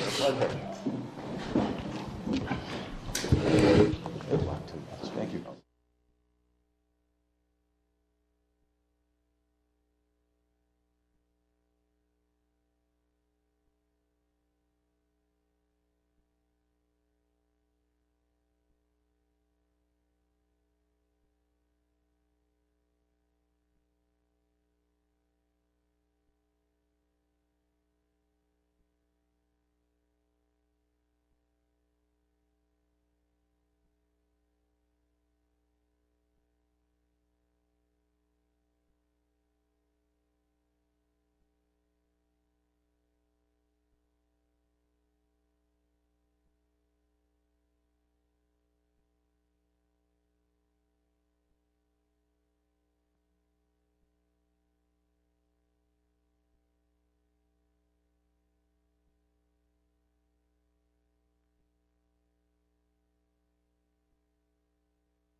We live? Welcome back to the Select Board meeting November 13th. It is now 8 o'clock. The discussion is on hiring a new town administrator, town of Southampton. Board members, you've just been through quite the interview process in the last week or so. Do you want to have any comments or direction with this? Could you start, have we decided what the process will be? So are we having a discussion and then have a different meeting to then discuss who we're going to recommend, or? My hope was to have a discussion tonight and then take a formal vote to decide who to hire. In open session? Yes. Okay. Oh, absolutely. Okay, I just wanted to be Everything's in clear open about, session. are we just discussing it and then coming back at another time and having a discussion, or are we Well, hope to have somebody rise above the pack today? my concern is this. We are, if you look at the calendar and you look at putting together the budget and everything else, we need to get somebody on sooner rather than later. Okay. And if we delay another couple of weeks, we've lost another couple of weeks. I personally am of an opinion that I'm going to vote for an individual. Okay. I don't know what the rest of the board's feeling is. I think we're all going to vote for an individual. Those inspirational moments are just unbelievable. It's 8 o'clock, I'm sorry. Would you like the microphone? Yeah, whack. There's a reason it's made out of steel. Well, I'll go ahead and give my 2 cents if you want. I think they are, it was a good experience. I thought that they all did a really good job. I think, thank you to the committee who put forth these folks, because I think that I was very impressed with the caliber of the applicants. I'm curious to know, are they all aware of the position? We spent $10,000 to hire the Collins Center. Do you get the sense that they're committed to take the position and to stay in the position? And have they all agreed to the terms of we raised significantly the amount of the position, the pay. So I'm just making sure that, all of them are on the same level, meaning that they'll all be willing to take the position, stay in the position, and accept the pay that is presented. So that's the question I have. But I think that they all have their strengths. I think that MJ's strength seems to be collaborative skills, people skills, negotiation, that sort of thing. I think that she sort of rose ahead as far as that. Clearly, having been mayor and now town administrator in Beckett, I think Ed clearly is the most experienced in the position in terms of actually on-the-job training, doing the kinds of technical, administrative, and other skills.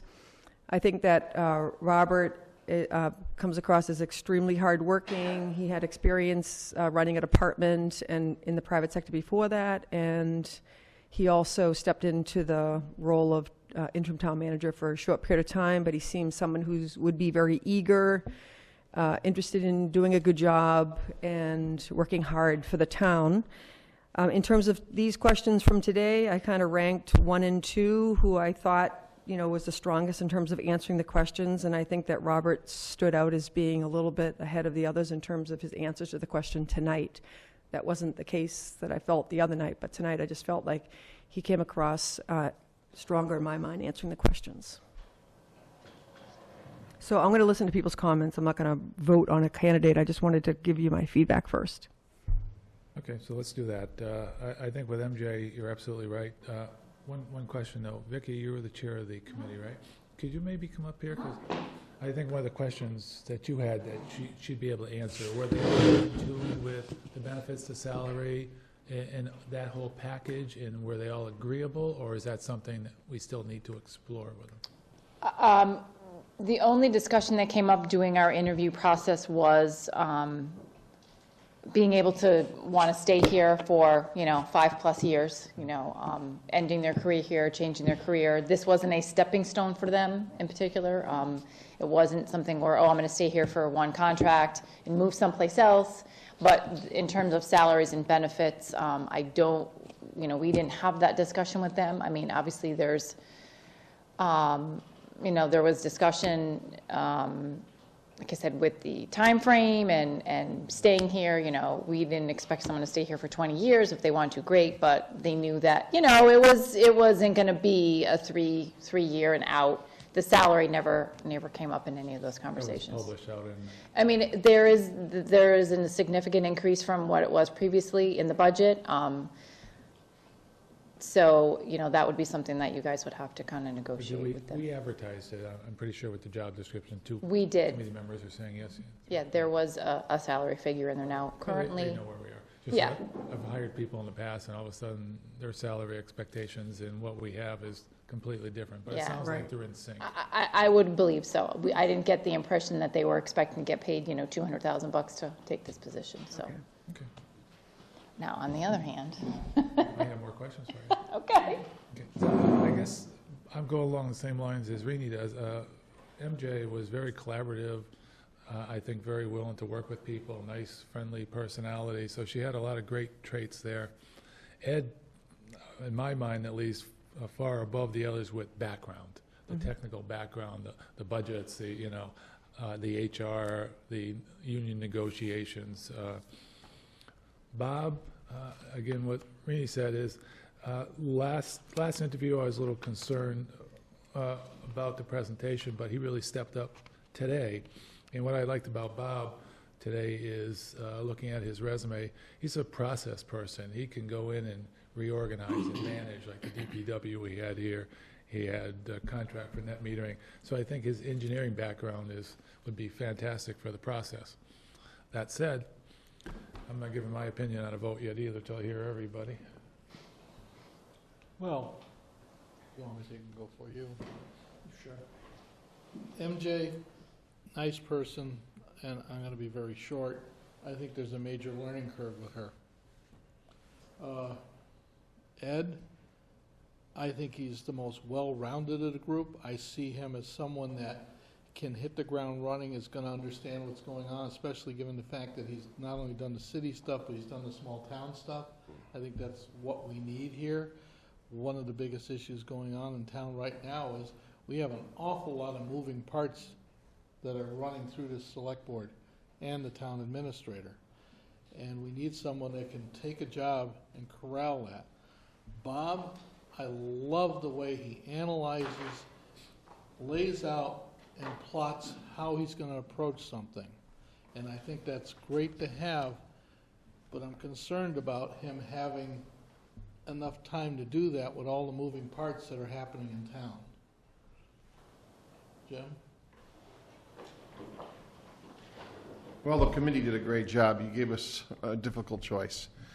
We have three great candidates here, and like the other members said, going back to MJ, great communicator, just a good personality, a lot to be proud of. She's accomplished a lot in her life. I mean, Habitat for Humanity, I think she's got a lot accomplished there and a lot to be proud of, and I think that's she's doing a great job there.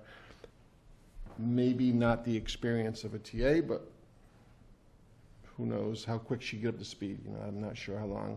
She has a great educational background that I think she would learn fast and move into the position.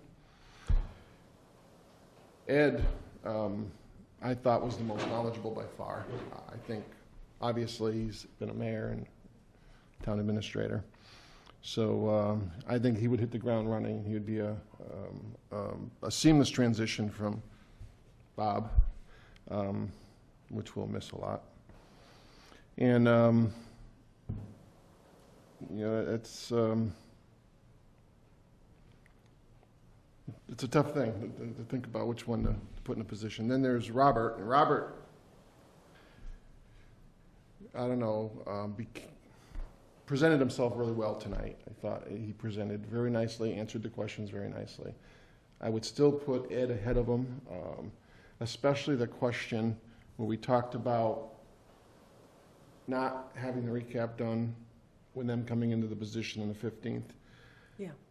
They all knew sort of what was going on, but Ed knew that you're going to have to borrow money. You're going to be short on money. You have no money coming in, so that's going to be an issue. He knew a lot of detail of the town government, and I thought that was impressive. So it's going to be a hard decision.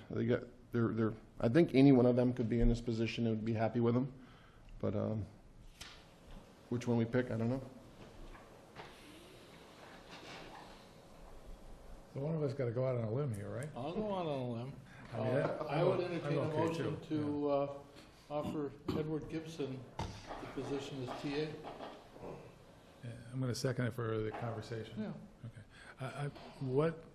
All great candidates. I think what we need the most is somebody with the financial background, the HR background, the labor union background that could step in, take the job and run with it and help everybody.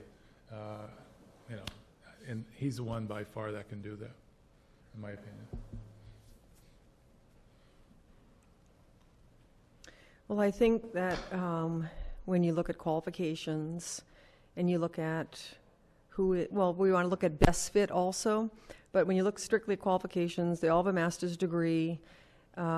Clearly, Ed has the most experience for the job. He's been a mayor and he's also a town administrator. Nobody else here has been a town administrator for the position.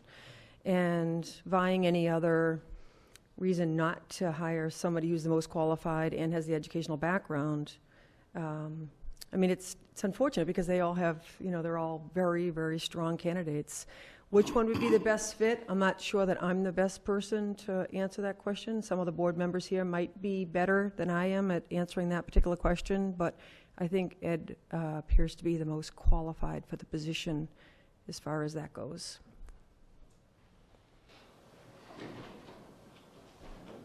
Yes, I mean, he is the most qualified. Is personality a big part of the job? Yes, I think personality is a huge part of the job as well. Working with everybody. It appears that that won't be a problem, but like I said, MJ hands down, I think, would be People person. a very good, dynamic communicator. She just comes across really well there. So to finalize it for Ed right now, I don't know. I've got a lot going through my mind. It's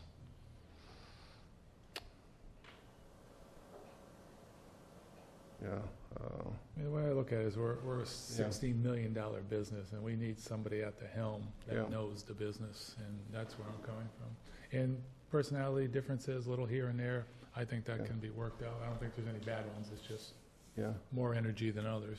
Yeah. But I've worked for places that actually, culture matters. Culture matters a lot in most places, and I think especially in a small town. So we clearly want somebody who can bring people together and someone who is a good fit, so I just think that, I know it can, be a little bit of back and forth, but you can have a toxic culture, or you can have a very effective, well-oiled machine culture, and I'm not sure who would be the best person to. Yeah, my question, now is this a 3-year appointment? At this point in time, we vote to authorize, or basically offer him the job. And then what I would like to do is make a second motion to allow Bob to start the preliminary negotiations for contract. And that negotiation of contract will depend on what we want to see. Do we want to see a 3-year contract? What's the pay rate? What's the, vacation time, everything else? That would be discussed in executive session. Right. But the first thing is offering the individual a job. The second thing is let Bob have some time to take and put together the preliminary contracts. Mm-hmm. Then we go into executive session, and that's when we basically hammer all that out. Right. And yes, I know, Carl, I'm moving back and forth when I'm talking on the microphone.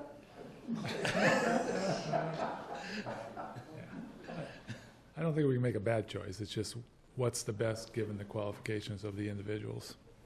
There's a motion on the table and a second. Do I hear all in favor? Aye. Did you vote? Did you vote yet? Aye.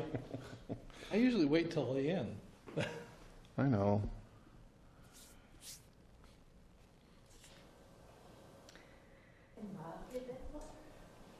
I hope you take a straw vote and then We already got the motion and everything on the table. Yeah.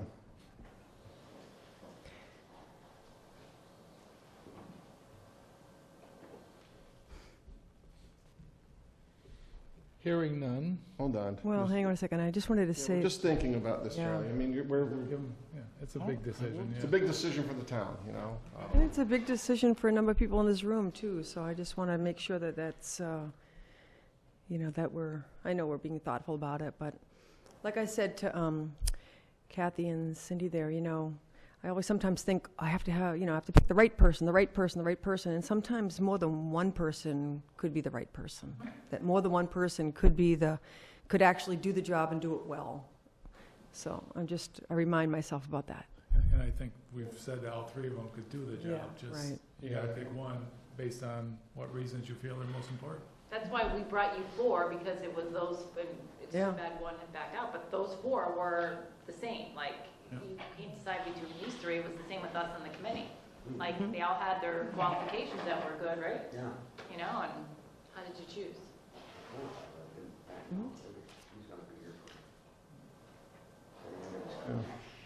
That, yeah, that's what. Either of you have any, what you feel are, I don't want to use the word negative, but that's the only word I come up with. Negatives? Just trying to pick the right person for the job.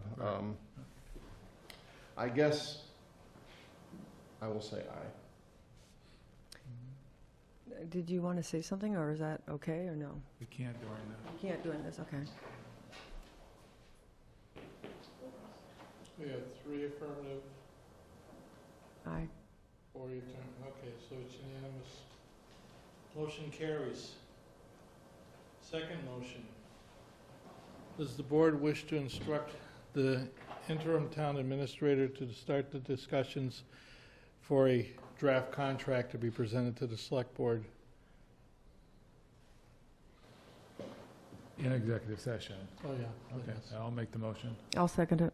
All in favor? Aye. Aye. Aye. Unanimous. Okay, we're through that. Is there, Are you going to call the candidates that we need to alert the folks? I would hope that Bob, having their cell phone numbers, could call them, because I don't have the numbers even. You okay with that, Bob? Yeah, sure. Okay. Is there anything else to come before this board that wasn't scheduled that cannot wait for the next meeting?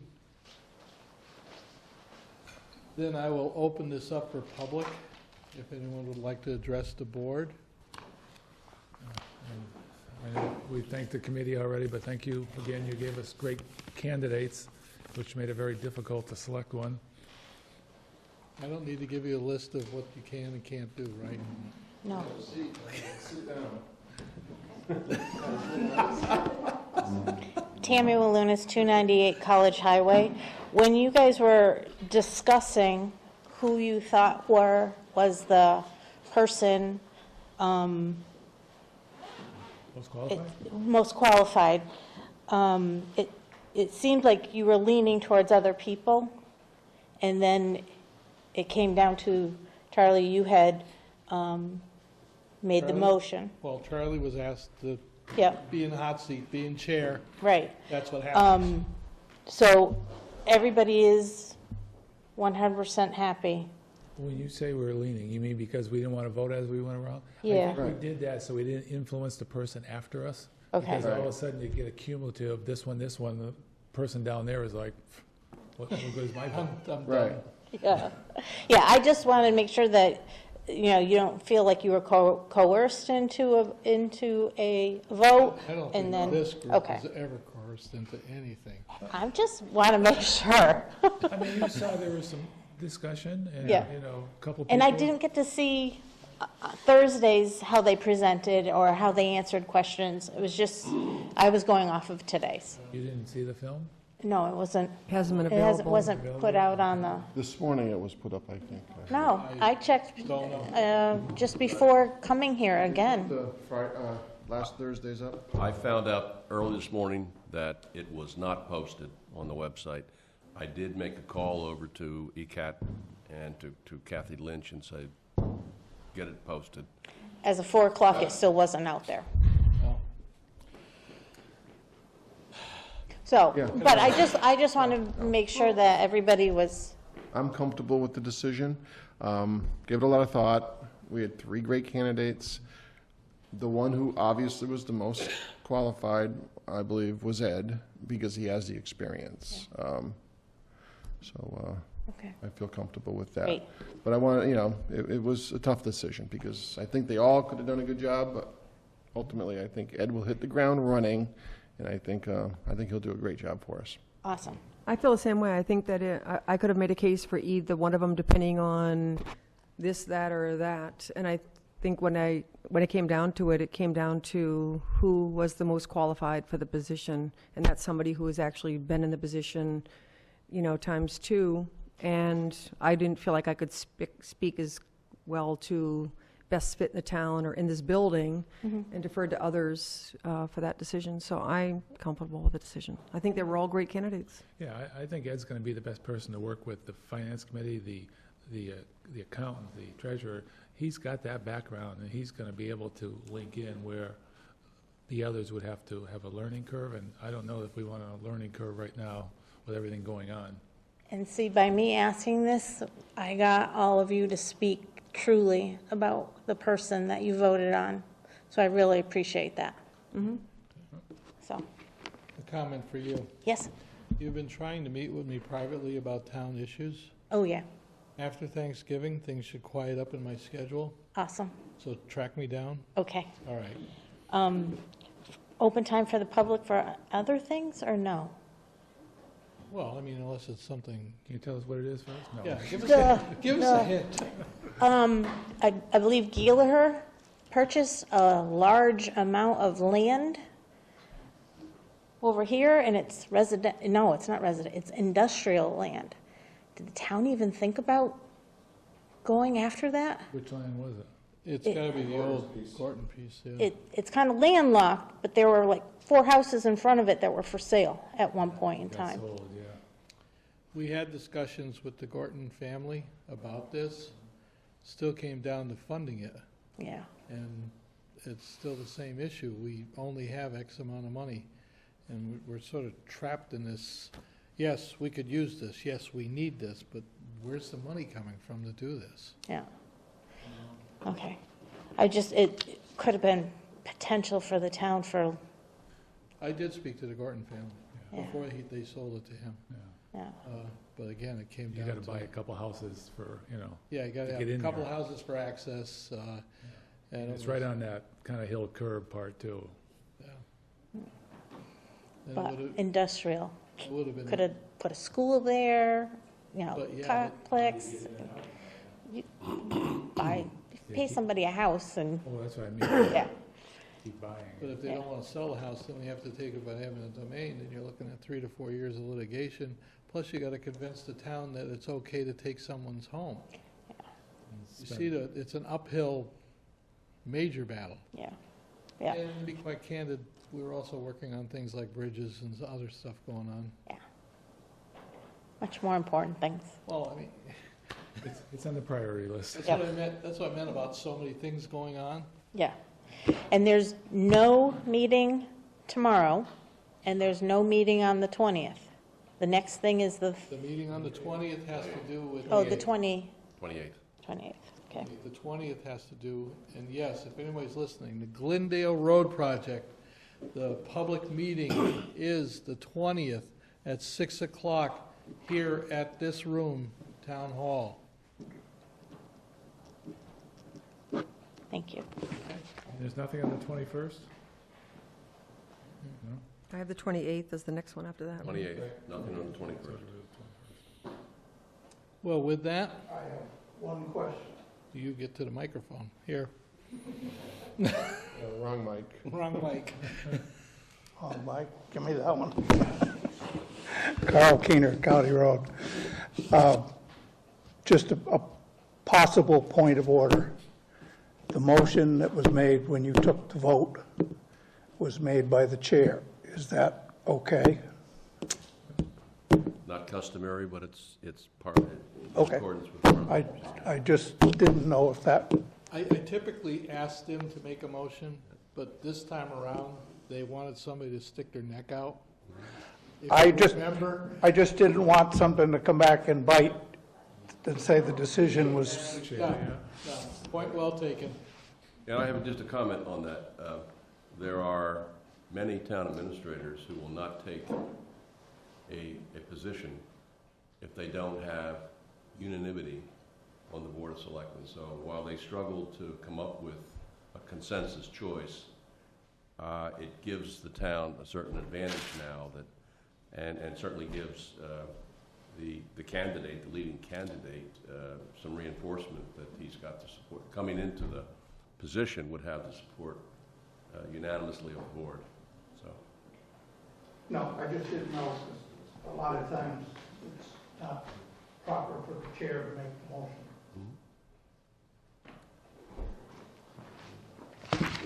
I'm back. I just thought of something with what he said. Tammy Williams, 298 College Highway. You're going to offer a deal to Ed. If he turns it down, Then we who's will your next one? We reconvene our meeting Okay. and we discuss it. Yeah, and Bob, maybe that's something you can convey to the other two, because it was close, yeah. Okay, so you're not making that decision now so that you'd be able to do it? No, if Ed turns around and tells Bob, no, I don't want this, it was a great exercise, then we'll have another meeting Okay. and pick the second candidate. We'll post a meeting quickly, yeah. I'm going to call tonight because we have a reporter here. It's going to be in the paper tomorrow, and it's better for the candidates to learn directly rather than to read it in the newspaper. thank you. So. Yeah, thank you, Bob. Do I hear a motion to adjourn? I'll make a motion to adjourn. Notice I'm not making the motion. Any discussion? All in favor? Aye. Aye, so be it. I just didn't want it to come up later. Well, I've